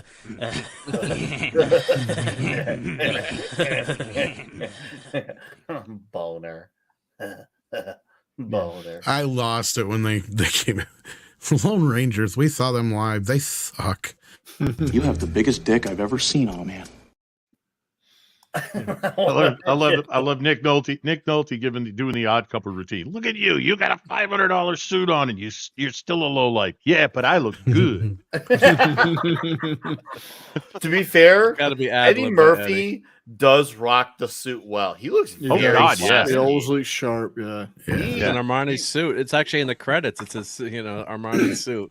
If I had not known who he was, I probably would have thought that was like a lawyer or some really good lawyer. Because seriously, that's how much he's got like pizzazz when he puts on that suit. Like He could almost be on Wall Street with a suit like that. Really. Well, what's crazy is he's only 21 years old here. 21 years old. Bags of Man. confidence. Well, But he's got that quality that you can't buy. It's just, when you see it, it's a star on the screen, and then people must have been blown away when they first saw this movie back then. And it's like when I'm just compared like to seeing Hugh Jackman in the X-Men movie. I'm like, this guy's gonna be a star, the first time. Well, he's just a fucking kid here, man. Yeah. By the way, this scene, he's got the goods, this scene here is now every day on the subway in San Francisco. It's just expected now in San Francisco. This is what we call Tuesday. That's a slow Tuesday. It's a slow Tuesday. See, that's why I always had that defense with the John Wick when we were covering the John Wick movies, and there were some people who would complain that there would be too many people getting killed in plain daylight. I'm like, yeah, that's New York, LA, and Chicago nowadays. Yeah. People just say like, oh, it's okay, someone just died over there, it'll be fine. There's a Balboa Get Park. right out. I never knew that until I rewatched the movie. I never noticed that. That train is going to Balboa Park. Is it really? Wow. I didn't know that. Dude, that I need an Owen Wilson wow clip now. Mind That's you, a good idea. Wow. I didn't even know there was a subway in San Francisco until I saw this movie the first time. Yeah. I There's said a the same subway? thing. Mrs. a Richards said, subway? yeah, it's called Bay Area Rapid Transit. I went, Yeah. oh, yeah, Bart. Bar- Yeah, it's not like as they have far as I know- earthquakes there. As far as I know, they shot this all on location in San Francisco. As far as I know, Yeah. It was a joke though, Oh, but yeah, yeah, perfect there's a place to Balboa- have a subway where they have lots of earthquakes, right? Oh, yeah, there is a Yeah. Balboa. There is a Balboa Park in San Francisco. Yeah, Ooh. I didn't know that. I'm a cop. To the The more you Balboa know. Park. Yeah. The Oh, Balboa Park. Come to my park. We got tigers and all that stuff. With, turtles. Turtles. We got Titles. Titles. We got Apollo Creed right Yeah. there. You got Apollo, yeah. It's got a little creek going through it. We call it Apollo Creek. There's a club there too. you. We call it Club Lang. Okay. Now, this is Eddie Murphy's revenge for the redneck bar. This is the weirdest The band. fucking Reggie's- bus boys, man. Shit, Boys, yeah. the Bus Boys. This is Reggie's revenge. weirdest band. Oh, I That's a love their better bar to music, hang though. out They're in than the awesome. Yeah, great music. The What least would you call funky that black kind of band music? It's like, is it like a Motown mixed with Punk. blues? Well, it's ever. Well, it's a rock edge, though. I mean, it's yeah, not but it has a as- rock edge to it. Yeah, yeah. I'd R&B. say Later Yeah, R&B. bar R&B, band, very what- bar band. It's Yeah. heavy R&B funk. Yeah. No, it doesn't. Well, the actual 48-hour song is like it's like a ZZ Top type sound, right? That's true. And then you got the boys are back in town, which is like flat out like more like it's not. It has a swing to it. It's got an R&B swing to it, but it's definitely more like a 70s rock more like song, a Kenny right? Loggins kind of thing. Yeah, yeah. That kind of thing. Yeah. wang of But things. it's just a weird. And then Weird and then band. they did a song for Ghostbusters, which is that one song that sounds a lot like The Boys Are Back in Town. But yeah, Those Ghostbusters came in, cleaning Well, up the town. cleaning The up one- the town. But one thing I would say about the music in that club is that it is very good dance music for the 70s and 80s because Oh yeah. disco had just died. Well, they even have the line where he says "Disco died" or whatever. Yes. Or Disco's Yes. dead. Yeah. Oh, I love this part where Jet picks up the phone and he talks to him because he thought it was gonna be Reggie. He goes, Hey, off. motherfucker, what? Yeah. Yes. I love that bit. Yeah. See, that doesn't look like a crime lord to me. It's nice to see Brio and I James get it. worked out for this movie. Yeah. He's just like, oh shit. But it's all Walter Hill. He came up with that. You know, this is when you if you need to call someone, you actually use the work line and call them. Oh, speaking of payphones here, guys, I'm gonna tag you a photo on Gilded or Twitter. I live by a payphone, and yes, it does. No way. I'll provide receipts this week. I promise. There is a working payphone in a There is city in the United States. There is a working payphone that I live within 2-minute driving distance. Because I've never found a working payphone. Every time I tried to find one, it was busted. It works. You want to know? Not only does it work, someone knocked it over. I don't know if they were drunk, but someone put it back up. Someone put it back up, and they rebuilt the stand. They were mad because a call was costing them money. Probably that's why. What do you mean? I got to put money in? Calls are free. Yep. There is a payphone in my area, and I like to. I'll make sure I tag you guys too. But yes, I live by a payphone. It's crazy. Who has Nick? Be honest. You lived in a payphone. Oh, that'd be great. I'd be phone booth. It'd be phone booth. Oh, it would be phone up, booth. Yeah. I will call you. Kiefer Sutherland. Man. If you go ahead. If you lived in New York these days, you would be living in a phone booth. It just wouldn't have a phone in it. That's true. Oh man. Lots of payphones are now Wi-Fi hotspots. Oh, I did not know that. Interesting. The more you know. See, they're like obsolete, in as far as I know, in Chicago, Chirac. Man, I don't know how you get by nowadays. Imagine someone needing a payphone. I really need this payphone. My life will suffer without it. At the time, that was an essential. To hope that you come across a payphone. Now it's just like you can't wait to, just have your personal cellular phone that is basically a computer that you can maybe make a call on if you want to. Maybe. Yeah, I mean, if you were outside your house or apartment back before cell phones, a phone to make a call on was harder to find than a bathroom. Because all you had to do for the bathroom is go into a deli, buy a Coke, and you could use their bathroom. Yep. But if you needed a phone, you had to find a payphone because there was not a business in the world that would let you walk in and use their phone. No.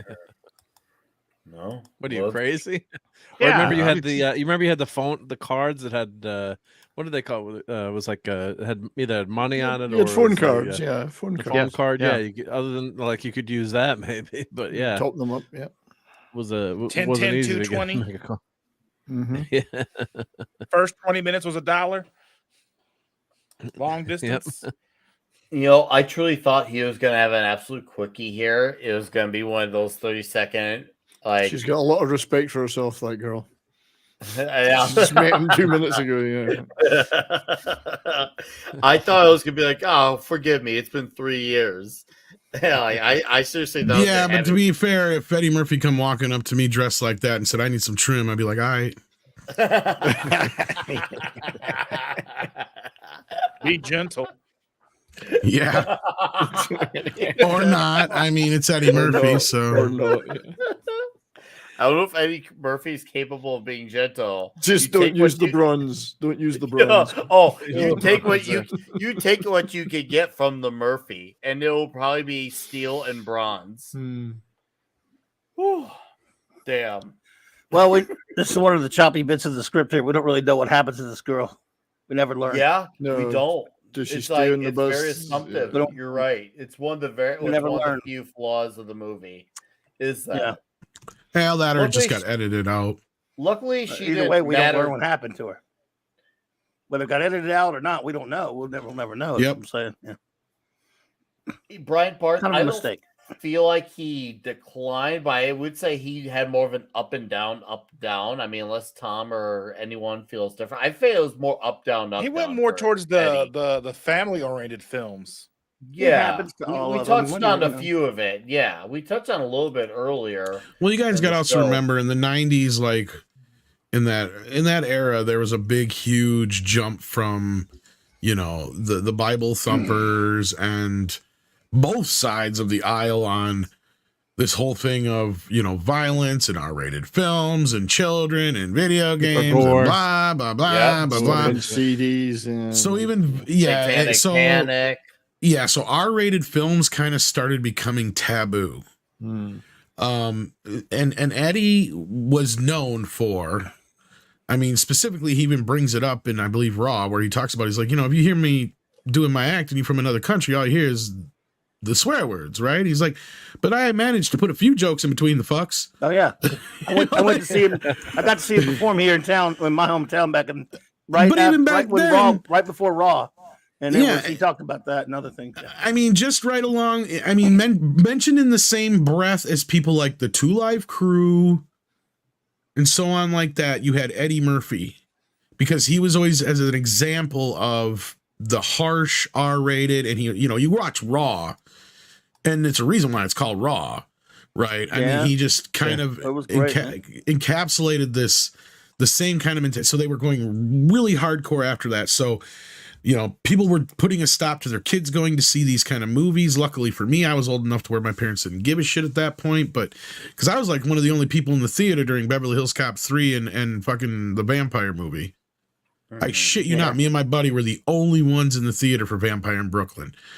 We're like, wow, this is bad. And that was directed by Wes Craven of all, like what the hell? One of the others going to get you in the theater, you would think, but I guess not. Eddie Murphy ain't got the star power he used to. So he kind of faded, and he's like, I got to reinvigorate myself. So he came back strong with like the Clumps and the you know, Dr. Doolittle, and even Daddy Daycare did well for him. So the one that really kind of stumbled is when he started doing like Haunted Mansion and Pluto Nash and that kind of shit. Yeah. He also Shrek. Yeah, Shrek. And then Shrek helped him with a little bit of a comeback. Yeah. Yeah, you're right. The Shrek movie. Yep. He's ebbed and flowed, but he's never gone away. But he hates it when people talk about him, because he's had so many different what he calls comebacks now that he's like, I ain't never went nowhere kind of thing. Like, yeah. I agree with that point. Just because you've had a dud, and also you have one that happens like make a bigger splash, is not really always a comeback. That'd be one thing if you had like maybe 10 to 15 years of bombs in a row, and then you came back and finally had like a big hit. I'd call that a comeback, but he didn't have like a slump. It was just up, down, up, down. He's still working hard and still making movies. I mean, and things like Dolomite are great. And yeah. I mean, his career didn't implode like, as an example, it's current Brendan Fraser. Yeah, he just Brendan Fraser. No, that's a comeback. Yeah, that was a comeback in The Whale. Because Brendan Fraser just stopped looking for acting jobs for quite a while. He just walked away from Hollywood. Well, we had all those problems with Hollywood too. I know. There's that, but I start to wonder. He had reasons. Yeah, I was gonna say there is the whole stuff with the whole Me Too thing on his side, and I believe him. But another thing that people quit, and I love seeing his comeback story. I'm not trying to diminish it in any way, but people forgot about the string of bombs that he made too. That's why his career suffered. But yeah, sorry. But that's an example of, you know, if you had like 10 bombs and then you came back. I mean, he had like 5 or 6 that were crap. Then he just walked away. But no, he could have probably went to like straight to video or whatever had he not wanted to walk away. You're right, but like yeah. But he was on top, begging to do like Encino Man 2 or something like that. But like, yeah, sorry. I think he got blacklisted. I think, you know, he wound up in a problem with a high-powered muckety muck in Hollywood, and I think that person shut him out of any decent roles, and it was just nothing there for him. So that's why he did those movies that turned out to be, you know, they were so bad that if they were any more of a dog, they'd shed. And then he walked away because he was like, well, I'm not going to debase myself and keep doing these crap roles and crap movies just because some asshole doesn't want me to work in a decent role in a decent movie. But no, Eddie just, it was kind of like he didn't have to read scripts in the 80s and in the early 90s because the scripts that came to him suited him so well. And then I think he started doing some movies. Had to get away from the R-rated. Tom's right. And that was a different kind of a movie for him to do. He wasn't used to it. And I don't think he was very good at picking scripts to go after. and that left him kind of, one day he's got a good movie and people are going to see it and it's making money and his name's back in the trade papers, and then he goes on to another movie and it just goes. So Yeah. that slow, and the other one is you're right, he was the movie star of the 1980s. Where do you have to go from there but down? Yeah, there's that too. And which he did, he wanted to win an Oscar. That was his other biggest downfall. Instead of concentrating on that, he should have just concentrated on being Eddie Murphy. Right. Because one of the famous reasons why people love him, yeah. Yeah, why Beverly Hills Cop 3 was so basically come out the way it did is because he told everybody he didn't want to be funny. So the studio's like telling John Landis, find a way for Eddie to be funny without him knowing it. And he's like, what the fuck do you mean? And that was literally what they told him. And he's like, yeah, Eddie, he's trying to get more serious. He's looking at wanting to win an Oscar and all this kind of stuff, which did prove to be true. If you look at what he ended up, he got pissed when he didn't win for, what was that? Mr. Church? No, the girls movie. Oh. The Glamour Girls movie. I can't think of it. The one based on the Motown shit. It's based on yeah. Dreamgirls. Dreamgirls. When he lost, he stormed out of the Oscars and he claimed it was because he had a sick kid, but that's bullshit. Everybody knows for a fact he left because he's like, fuck this noise, because he hated the Oscars anyway. Right? He's been asked every year to go on them, and he's been asked to host them from time to time. And he famously went on there and did the whole joke about, black people always taking a back seat in the Oscars. So they call me and ask me to be on the show because they need some representation on the Oscars. And I said, all right, I'll do it. Which award is it? They're like, yeah, it's the last episode of the night. It's like, motherfucker, put me back of the bus again. Some shit like that, basically. This was in the mid to early 80s. You got to remember, he's making these jokes, like, basically. Well, Tom, you'll have seen Mr. Church. It's a fantastic dramatic performance by him. If you've never seen Mr. Church in 2016, really great dramatic performance. Oh, and I've seen him do some others. I haven't seen that one. Really, it shows his range as an actor and what could have been if he'd honestly those roles. He should have got an Oscar nod for Bowfinger. Yeah, let's be real. I mean, and he should have probably won for Dolomite. Dolomite was great. Yeah. But I'll have to check out Mr. Church because I never really heard much about it. I do remember when it came out, but I'm like, it's just a little drama, but it's very good dramatic range in it. He's very good indeed. Yeah. I love that part. How many Mad Mardigans this time out, I wonder? I don't think there were too many. I think it was 3 or 4 different ladies? You should have used him to cover up the naughty words too. Oh, that's what I should have done. Yeah, you should have cover up the other words. You know what you should do? Okay, I'll write it in the back so we don't ruin the joke. Okay. All right, no, please do share in the private chat. I would like to know. I got to know. Yep. No, because this is where it obviously this is where it pretty much gets to its heated boiling point now. Because now they know what they gotta do to stop the guys. They know where they gotta go, and it's like, oh damn, all right, cool. This is where shit gets gets kicking, and it's been kicking too, despite everything that's happened in the movie. This is the climax, and look, his hair's still dashing despite all that. It's still feathery and dashing. It's got great hold. It does have great hold. And then he's just there, like, yeah, I'll let him run. I got my stuff I gotta do. Good old Reggie here, just work. He's got himself to take care of. You know what? And it's Chinatown. Yeah, that's true. It's Chinatown. It is Chinatown. See, it feels like at this point now it's just straight action movie. At this point it's no longer the comedy aspect. You got to imagine that stakes, when you have to dumb down certain things so you can, feel the tension in the movie. And then you go for that serious shot that can make or break. And I'm like, damn, he got that motherfucker. And he gets him too. Son of a bitch. This guy who actually plays Gaines, he actually went through a sleepless period when he was playing this role so he can make himself look like a worn down thug. That was his whole gist so that's why if he looks a little crazy, it's because he makes sure he actually became a little crazy. The method. Yes. Just try acting. It's a lot easier. The method. Acting, dear boy. as Laurence Yes. Olivier said to Dustin Hoffman. Try Yes, acting yes. here, boy. Yes. I stayed up That for weird 3 sweater days. tank top he has on the whole movie. I know, it's, yeah. See, that is It one of the few smells. parts where I see Nolte. I'm like, damn, he looks like straight up badass as he's doing that walk headed towards them. I was like, damn, he looks like a freaking action hero in that pose. Because I'm like, fuck, seriously, look at that cold walk. He's got the hair put back, gun in the hand, the nice suit, ready to do his one last kill. And he's just like, fuck, dude, that could have been me. Are you crazy, man? I was just bluffing. Well, trust your partner or guy you're working with, because it's still debatable on partners. Sometimes you gotta take a shot. No They've pun been together the whole intended. movie. They're fucking partners. I don't Well, believe wrong it. actor here. Remember, Sally, when I promised to kill you last? That's right, Major. You did. I lied. Well, Sully is in this, but Sully is. Yep. I lied. That clip will never ever get old. No.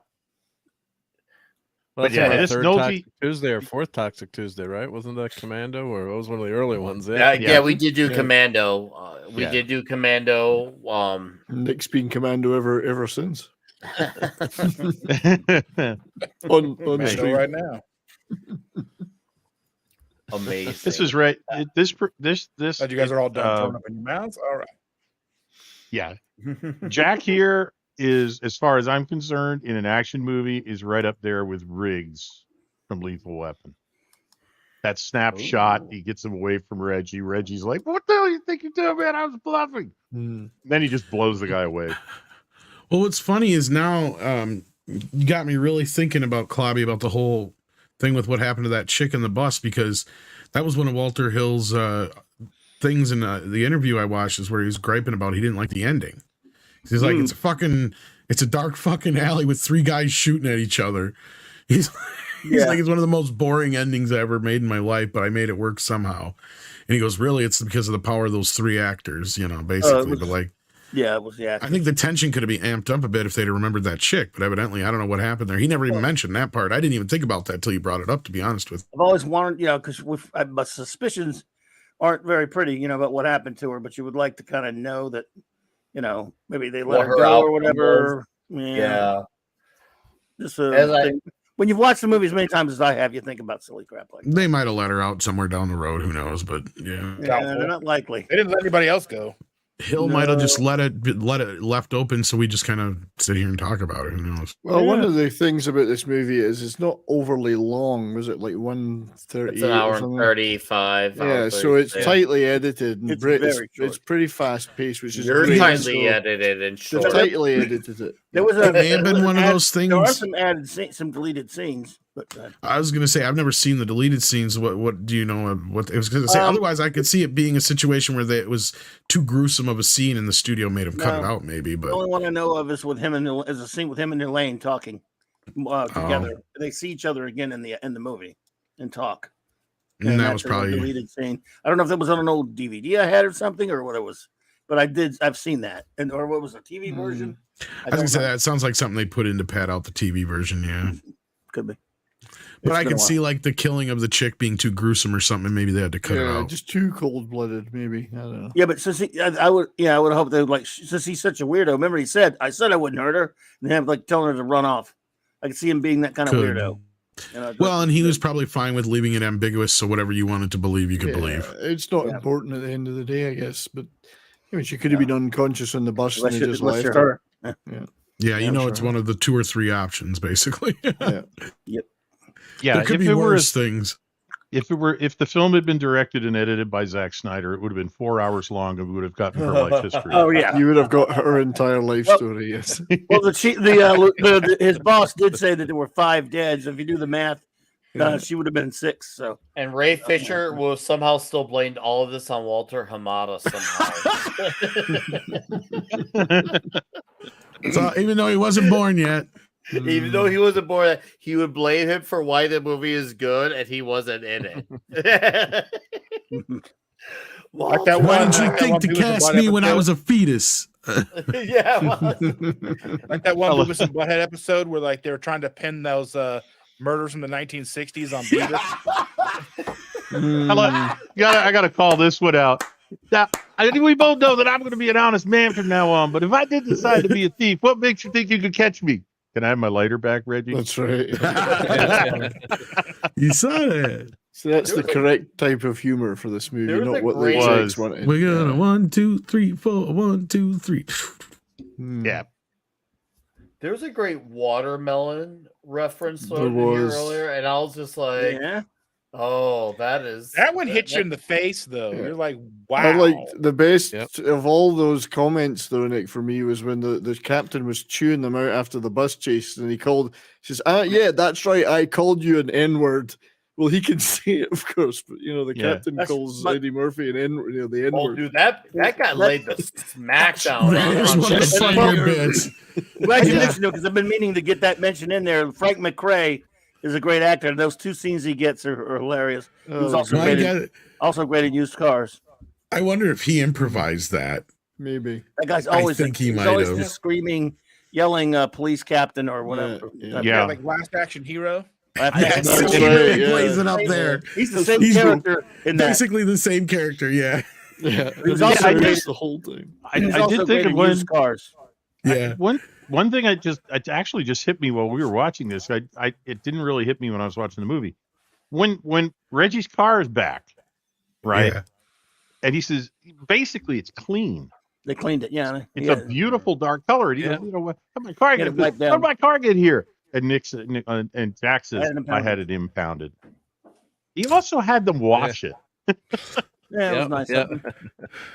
That's such a Before he generous goes back. impound for them to clean up his car. Like, hey, since your car's at the pound, we're gonna clean it for you. We're not like all those other impounds where we. I was gonna like, say. here we lube your car up and we like you. Right. Yeah. The I second don't. film though. Oh. Go ahead. No. I was thought of that. I was like, that's not what an impound lot does. Your car comes out of there. You're happy if the battery's not dead. Yeah. Eddie Murphy's Well, that suit was got one of a the credit things here. that they Eddie said, Murphy's suit by Giorgio Armani. Yep. Oh, I see Yep. that, yeah. Giorgio Armani. Yep. Go ahead, That's like one of the Dustin. things that they said about where they had kept it stored for 3 years.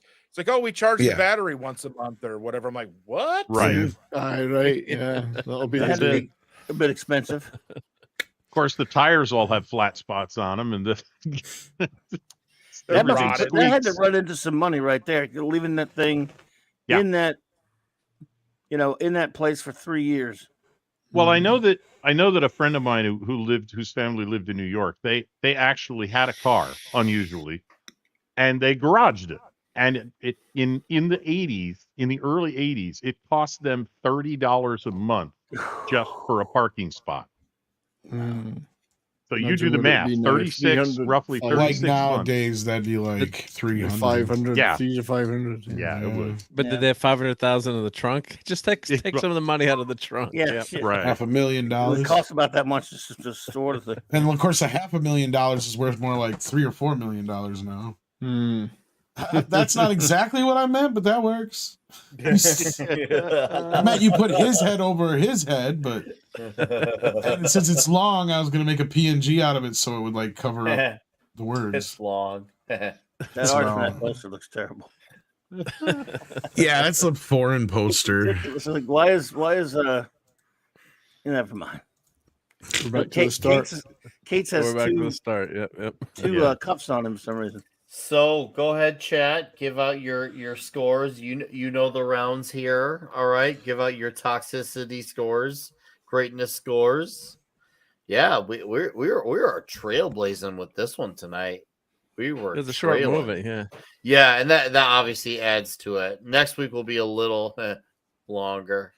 Longer. It'll be a little longer. Yeah. Not everyone can just be a little longer the next week, but someone can. The great Dick's Division can.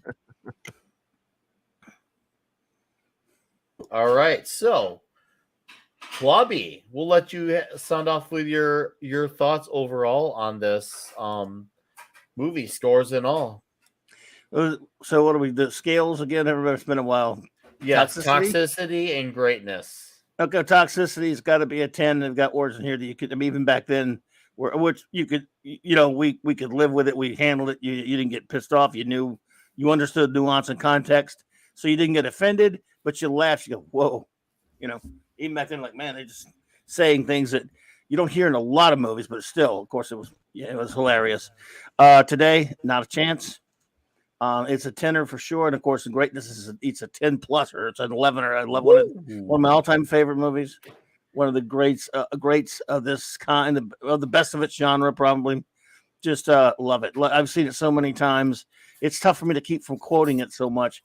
Every single, it just drives me crazy when anyone misquotes it. I'm going, no, you missed this little syllable. It's that good. It's just a wonderful, great movie. So, is there any other scale or just those two? That's it. Sometimes we throw in random Handy scales Randies. like Handy Randies, I don't know. wet fighting, homoerotic, but this one was just Don't need any of that. It's 0 on the homoerotic You scale. don't 0 need on the any of that, homoerotic. Yeah, I love it though. Great movie. Hey, Eric, hey, how you doing, Eric? Hey, Eric. Oh wait, that's when there was the wet fight. All right. Yeah. Yes, so a little wetness there, just a little, just the tip of the wetness. All right, Clobby, thank you, man. Thank you. Dustin, For greatness, I'm going to go with a 9.7. I mean, it's hard to get better than this, and I know that I think I'm a little biased, but I think Beverly Hills Cop 1 and 2 are better than this for me. More so just because of how many times I've seen the other ones, but this is a damn good movie. I mean, we can all agree, but I think Clobby's right on the toxicity. I think it's a 10, just because there's so much in here that even at the time, just like you said, I mean, just at the time it was like, and now you would never see it. So. agreed. This one definitely amps up the toxicity. But I like the way they utilized it. I think it fit the movie. It fit the context. I agree. Strongly agree. Oh, yeah. It didn't feel like it was there just for the sake of it. It was clearly that they were trying to actually tell a story with substance to utilize, obviously, all the vulgarities and all the slurs. Yep. And I give it 10 out of 10 trim. Oh, there you go. That's our extra store, guys. Tonight's all about the trim. There for you 20 go. bucks. All right. The rest of the panel gets to have trim. All right. Mark, go ahead. Toxicity, greatness, and trim. Well, like everyone said, yeah, you can't get much more toxic than this movie. And but the one thing I like about it has a good message, and they don't make them buddies like, oh, they're, they got to ship these two characters together. They respect each other in the end. And Nolte's character says, basically, I did that just to ride you. I apologize for all those things I called you. And the end to the other line where he says, I know some cops that are, I'm going to talk with that. I know some, he's smarter and better than, half the cops I know, or paraphrasing the line, but yeah, more heart. Yeah. So it just shows how much he respects him, even though he's a convict, right? As a cop, you're not going to respect the convict, but by the end of the movie, you really, you like Eddie Murphy's character, even though, technically you're not supposed to. He's the guy in jail for stealing money. It's just a classic, no honor among thieves, but really do a fantastic job with this movie. And Eddie Murphy, God, what a star he is. And if you're missing, if you haven't seen some of his earlier movies, or I guess you can watch SNL now too, probably on Paramount or wherever, although they do cut out all the musical acts. But Peacock, thank you. Yeah, but go watch those or some of those skits. Is Mr. Robinson's Neighborhood. It's like some of the quotes and the skits. It's just I can't even repeat them now, right? Because you get in trouble even for some of the stuff that he did on some of those shows, maybe. But yeah, so I give this a 9.5. It's an A plus. It's perfect. Almost perfect movie, and it doesn't waste time either. It's in and out, right? It gets the job done. Toxic, it's a 9 on toxicity. yeah, these characters are they're toxic, but they do have a good heart in the end. So yeah, you're never gonna get a movie. I guess John Wick is probably the closest I think we get to. That's more more action, but just something where it's people don't worry about the ideology and just have a movie and have fun with it. So yeah, all time classic. If anyone out there watching hasn't seen it, go watch it. Yes, I don't think there's so much hours. action in the movie as it just keeps moving along, right? Like it's brisk, yeah. Yeah, The that's a pacing good point. is Yep, fantastic. yep. Yeah. We could use a bit more of that. We can, and it obviously it didn't really need a sequel. It very well stands out on its own, even though it ended up getting one. And I do agree with Tom that the sequel does get a bad rep. And it would have been nice if the sequel were even more than what it was, but it's still not a bad movie overall. But overall, it's just nice that this could have just stood well on its own 2 feet and be in, out, done. Great story. Nowadays, if this came out, either the girl that Eddie Murphy had sex with, they probably would have given her a prequel show to what it was like before she had sex with Eddie Murphy. That's what it would have been. This movie couldn't exist now. Let's be real.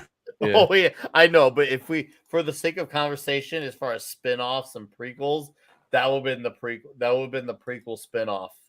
The only way they'd make this movie now is if it was Leslie Jones and Melissa McCarthy would be in the Eddie Murphy role, and vice versa. Yeah. Oh man, that's horrifying to think of. But the sad part is, you might be right. That's damn shit. 70s. I'm still thinking about what it would have been like for what you guys said, like who was initially in the movie role. Mm-hmm. Originally, it was Clint Eastwood and Richard Pryor. Yes, basically. Yeah, that I want to see what that would have been like. Agreed. That would have been nuts. 70s. Don't forget the trim. So I'll start with the trim, and I'm going to give this 48 out of 10 in the trim. For some unknown reason. This movie is, as we've said, it's so good for me in a number of levels. One is it's fast. The editing is great. It doesn't waste any time. You're straight into the plot, straight into the action. It's really tightly, that tight pacing is phenomenal. I'm a huge Walter Hill fan, so that's a big plus.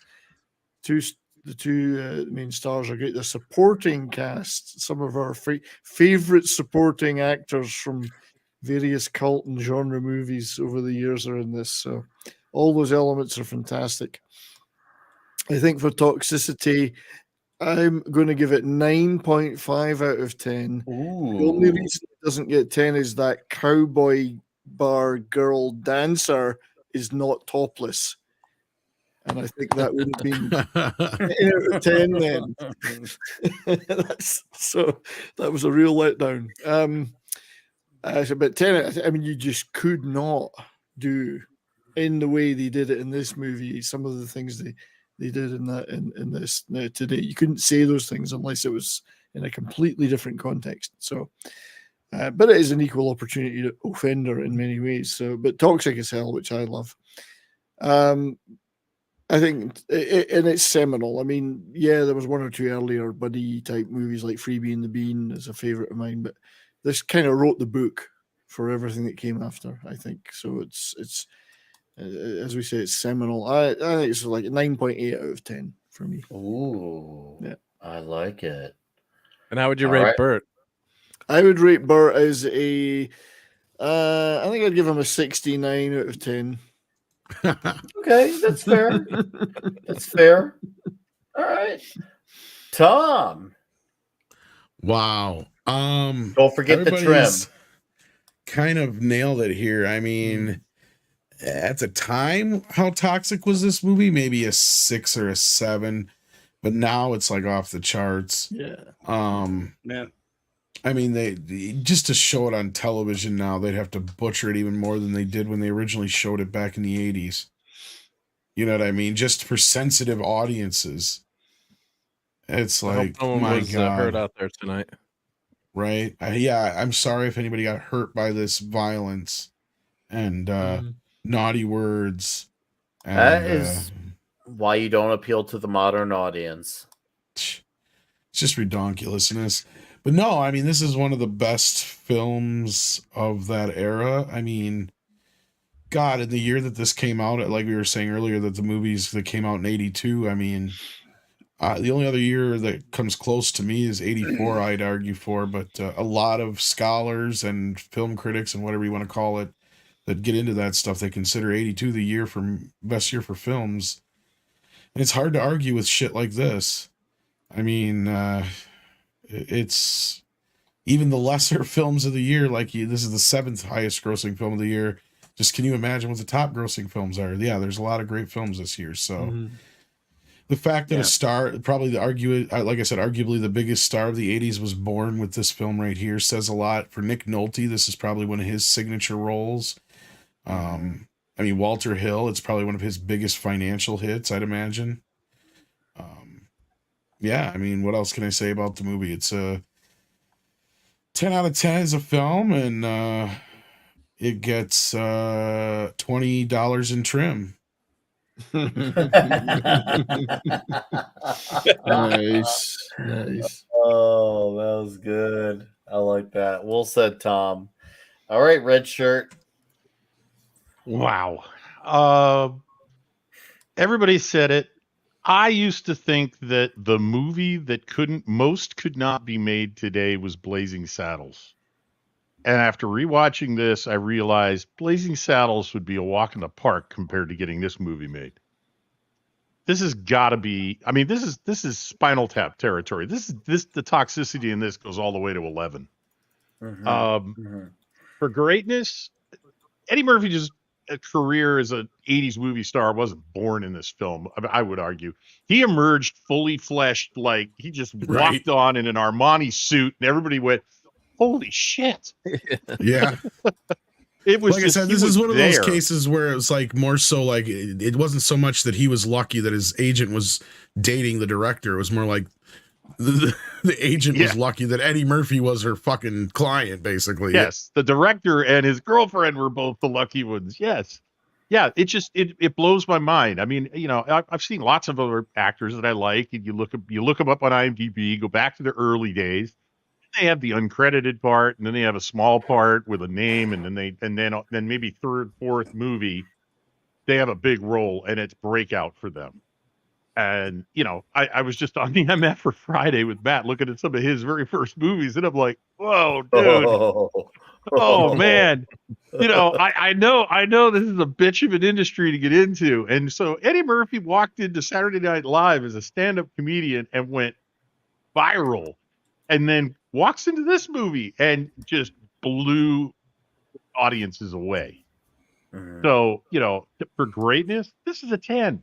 This set the tone, if not, you know, made the mold for the Beverly Hills Cop, for Lethal Weapon, for a whole bunch of great movies from this era. And this was pretty much the one that made everybody sit up and pay attention. And so toxicity 10, greatness 10. And I'm going to have to mark it down on trim because the girl with the best ass and the biggest tits is wearing chaps and pasties. Yeah. So this one's getting a 7. Not to mention the fact we keep looking at Burt Reynolds for some reason. Okay. And that bearskin rug. Whew. Why? Why? It's all part of the Toxic Tuesday charm. So you don't like seeing a man on a bear rug, Cloudburn Times? I guess I'm just not. I mean, here's some perspective for this movie. This movie made more. This movie made more money than First Blood, and Tootsie, and Conan the Barbarian. Just to name a few movies that it was an R. So yeah. Technically, I think even Annie made less money than this. Yeah, not easy for an R. Wow. No, yeah. I don't think Annie did that well, did it? Speaking of where I heard trim so from, it's not bad. What's that? I was going to say, speaking of where else I heard the word trim from, I went and did some digging, and it was Eastbound and Down. Eastbound and Down. Oh yeah. Later. TV show, yeah. Yeah, with Danny McBride and Yeah. Well, this is where I first heard it. Probably it was But yeah, All it right. made about as much money as Poltergeist and Wrath of Khan did. So yeah. It was a competitor. It didn't make nearly as much as Rocky 3 though, the most gayest movie of the 80s. So Oh, dude, one of the best came ever. out the same year, but nothing no. gay about that movie. And of course, nothing came close to E.T. that year. So I mean, it was took like it all. Yeah. Mhm. All right, so we got Jonah Shit, I Hex was here. 3 or 4. I remember seeing E.T. in theaters. Everyone loves a good trim. You saw TNG? Is that what you said? No, he said he Dustin? see E.T. in theaters. Oh, I remember E.T., seeing. I oh. remember seeing E.T. in the theaters when I was like 3 or 4. I mean, there was a couple of scenes, and I'm like etched in my memory. Yeah, we all saw that one. It was not toxic. It was just drivel. Jonah Hex gives a 7 out of 7. Brian Barth here gives a 10.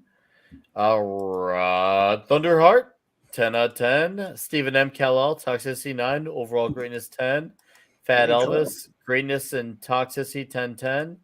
E. Clay Tomasin, 9 greatness, 48 toxicity. I see what you did there. Then TZ Burton, Toxic 6, overall 7. Mads Pasties 8. Oh,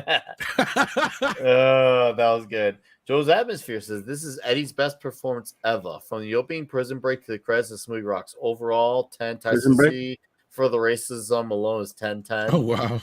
Yick Nominal, toxicity 80s out of 10. Overall 48 out of 48. I love it when the chat gets creative with the scores. Thank you, chat. And then Deleted Scenes says 8.5, toxicity 9. Darth Viewer, 9 out of 10 for greatness, 10-10 for actual humor. And Rob Altus, 8.5, not for toxicity, overall 9. Channel Surf, 10 and 10. Brilliant pick. Thank you. A Human, greatness 9 tox, 10 and 0 because it wasn't women mud wrestling in the beginning. And then Phantom Outsider, 10 out of 10. Eddie Murphy, debut movie. The toxicity would kill current snowflakes. And then Some Long-Haired Nerd says 15 for toxicity, greatness 9.5. Mecha J, toxicity 10, overall 8. Brian had a question here saying, why wouldn't this movie be made to? I mean, the panel summed it up best. I don't want to retread territory that these guys have already said, but I mean, those reasons alone with the vulgarity and especially the racial comments, then there was quite a bit of them in this one. There was a lot of it. The violence, the misogyny. Yes. Yeah. Police So being bad. perceived in a good light or Police in a better, procedure in general. Yeah. Right. So there that alone is something that wouldn't happen. So I'd say that's a few of many, many, many reasons. And yes, we could take Bert off. Jeez, We're done with Bert. Please, be done with Bert. I don't need any. I don't think we need an overlay. And then Toxic Man Flu says, I gave the movie 10.5 Nolties and 9.5. I'm Gumby, damn it. And then we got Larry with a $1.99 super sticker. He gives a thumbs up. How you doing, Larry? Thank you for the $2. Then TZ Burton. What's up, TZ? Nick, you are deducted 1 point for putting Mad's face the wrong way. Well, thank you for the $5 for that. In spite of that, thank you. You guys are funny. Holy. That looks like a more Drucker art. That I don't know where Mark went. Mark, where'd you go? Oh, he says internet went down. Oh no. Mine's been doing that too lately. Come back, Mark. Yeah. Do come. Oh dear. Do come. I want you to. Please. He'll be back. He'll be back. Maybe. He'll be back. Yeah, he'll be back. So, anyways, chat. Obviously, that was episode 80 with 48 hours. Next week, we're gonna go. We haven't done Nick Cage in a while. And next week, we are going to have our face off with Nick Cage and John Travolta. We're going to be Castor Troy.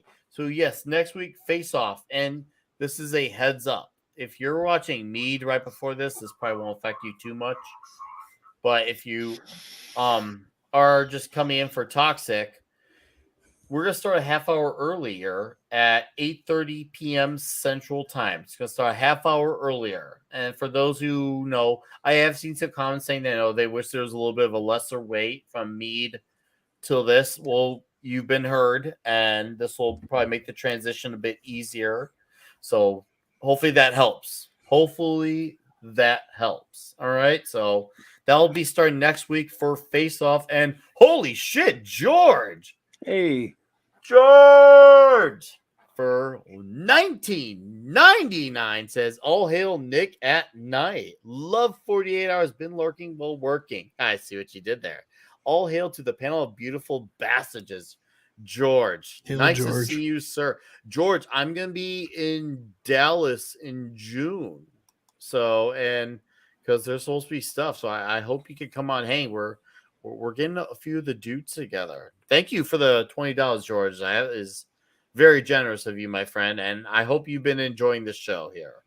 So yes, Face Off next week, half hour earlier, starting next week will be the new norm.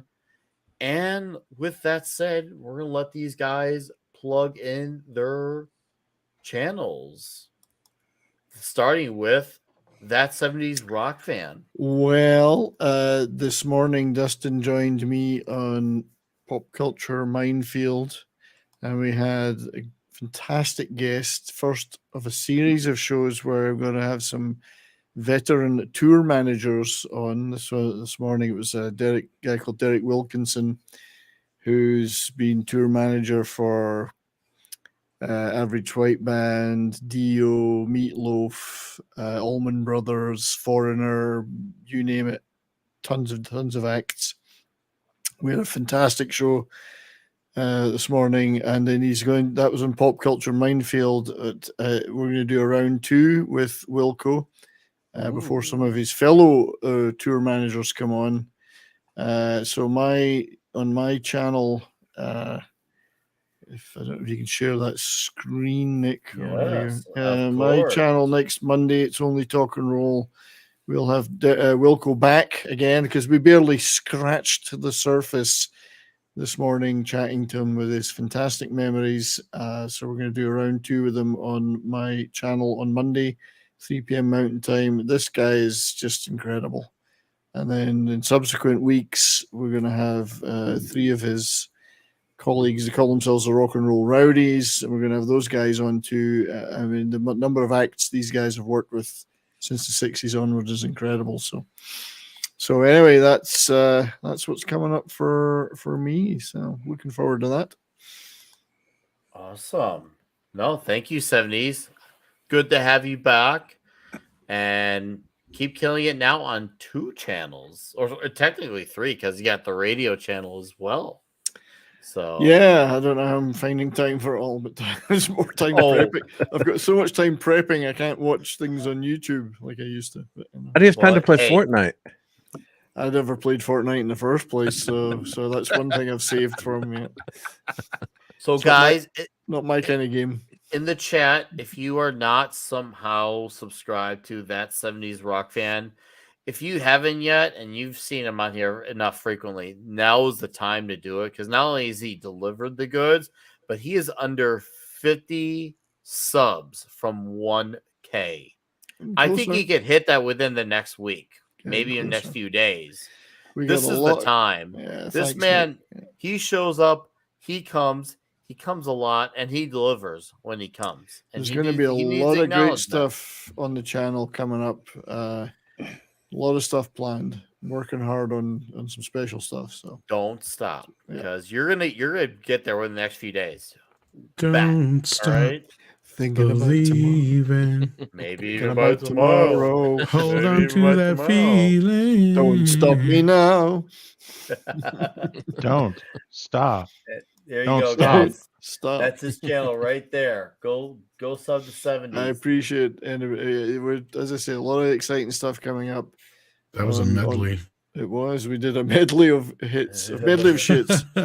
Medley of shits. So yeah, but these roadie tour manager guys are just phenomenal. And that was interesting. Yeah, it was a good show. Yep, I was just lurking at work, but it was good. Yep, some good stuff. Yeah, and it's great. It's very exciting to have these guys on. I mean, they know everybody.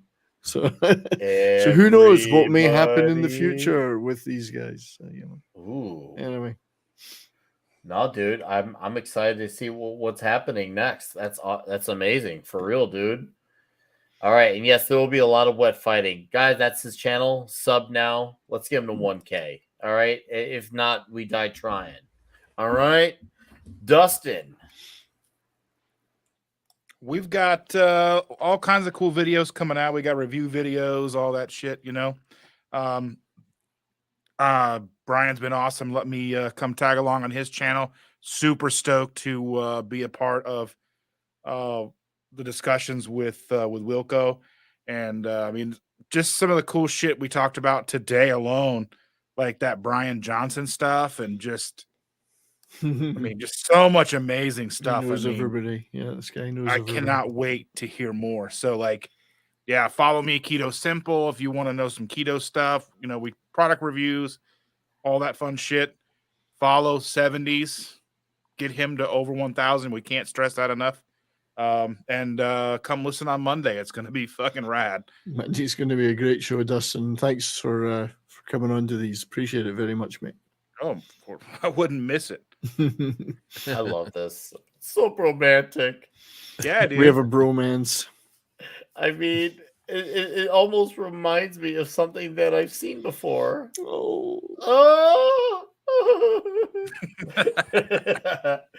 Dustin, thank you as well, sir. It's been another great one. I can't wait to face off next week.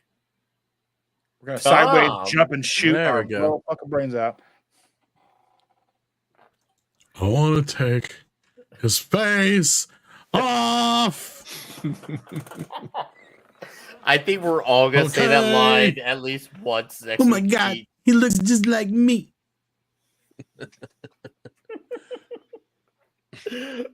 Why does he look like he's got my beautiful face? He took my other face off and put his face on mine. Now I got his face on me. It's blowing my fucking brains out. We could always watch The Wicker Man instead. I could help you with that. The bees! The bees! Not the bees! Not the bees. How to ruin a good movie by making a needless remake. I'm more of a face Like all of protector. Yeah. Face protector, did you say? Yes. Before COVID. Face off. Oh my God. Why did you take my face? My hair was so amazing. Why you always fucking with my hair? Thank you, Tom. I that's the best thing. Good way That was to from go. Saturday Night Fever. Up your nose with a rubber hose. Yeah. Mr. Carter. Tom, it's been real. Thank you for coming on here and doing all this again. The next time you do come on, I love you I know guys. it'll be glorious. The love is Don't get real. me started on the voices. Well, we're in the Dix division. The love is real. We are all swords swinging here. Klobby. Yeah, buddy. Well, thanks for having me. Great hanging out with all you gentlemen, and a great chat out there. Tomorrow night, I'll be on with, I guess, the great Loki's channel for the Comic Book Roundtable at 7 p.m. Central, and then after that, my own 9 p.m. Central for my wild card Wednesday night, and then of course hanging with you guys again. I can't wait to hang with you guys again on Midnight's Edge After Dark on Thursdays, as we always do, and then that same Thursday night. My wonderful first officer Raquel and the great Mark D with the C will do our Klobby's Clubhouse at the usual time, 9 p.m. Central. And then, of course, I know we're not doing a comic shop show this week, but I'll be on Saturday night, Star Trek, ending season 5 of Deep Space Nine with my wonderful first officer, Raquel Briggs. Raquel, shout out. Yes, learn from the master indeed. Thank you, Darius, Eric K. Yeah, I see you guys all throwing down the wrenches. Thank you guys. I do appreciate it. And Klobby, always Thank you, great to have you back. I've always said you are extended Toxic Thank you, bro. Tuesday. You're part of the extended family, and I love having you on as a reoccurring guest. And appreciate you. We will do more as always. All course. right. Sure. Red shirt. Well, thank you as always, Nick. It's always a it's always a hell of a lot of fun to do these. And the movies are great to go back and rewatch and talk about.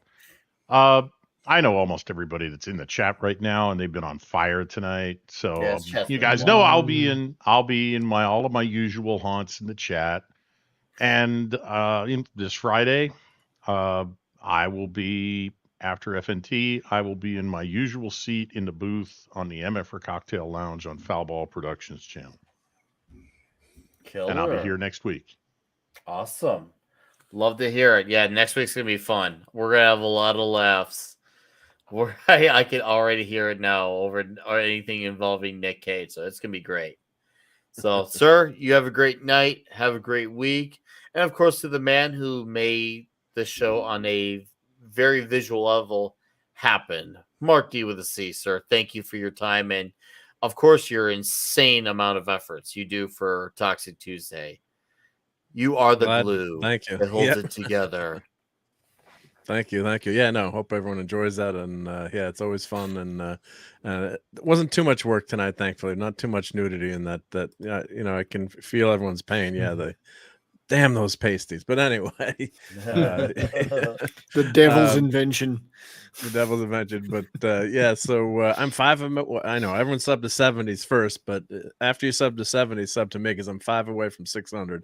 So I only need 5 more people. So I think most people in the chat have probably subbed. But if you can find the time, please go do that. And always watch a couple minutes of one of our videos too, so you don't get unsubbed, because that happens sometimes. You don't, open another tab and watch that. But I just I tried to do a 1-minute review today. I think it worked. So I just got this really cool Thor retro figure. Love those figures. Box art. Yeah, and this one is especially good. Ooh, let's show that real quick. Yeah. So that's nice. Good Those stuff. Oh, Yeah. Nice, Did a nice job with the box art. Yeah. Even though they're not Kenner, Kenner never made these. No, that's like a what if type deal.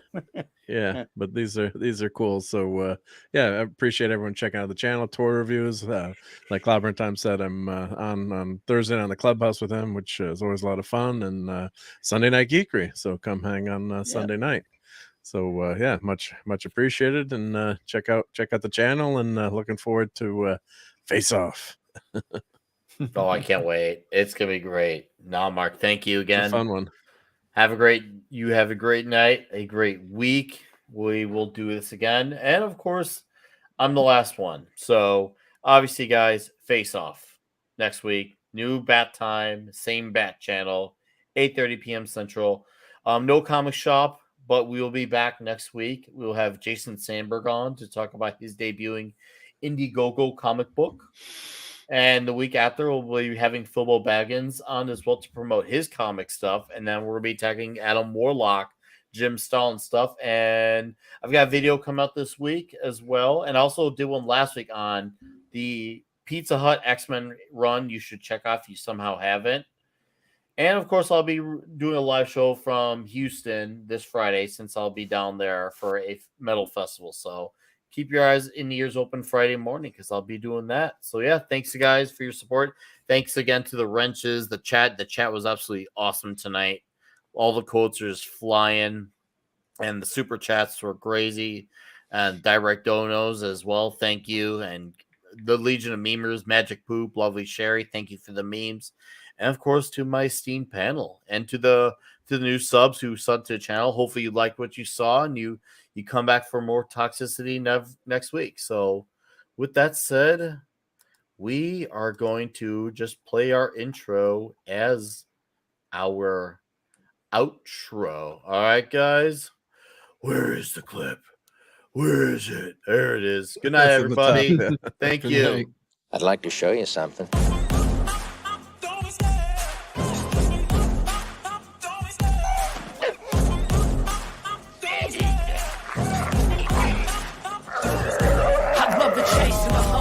The pace when I'm running, I always take what I want and I always give it 100. Don't need a bank, no, I'm funded. Play the game like it's nothing. I'm always thankful for something. Don't take for granted, stay humble. Now wake up!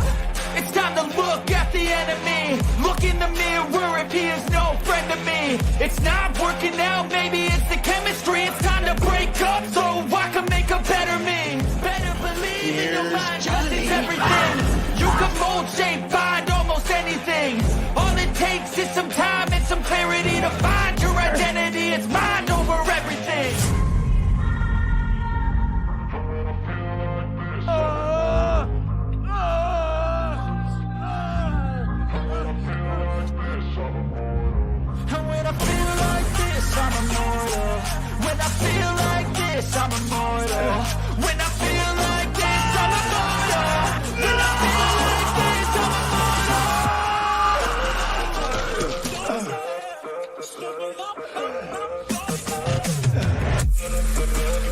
ask yourself one question: do I feel lucky?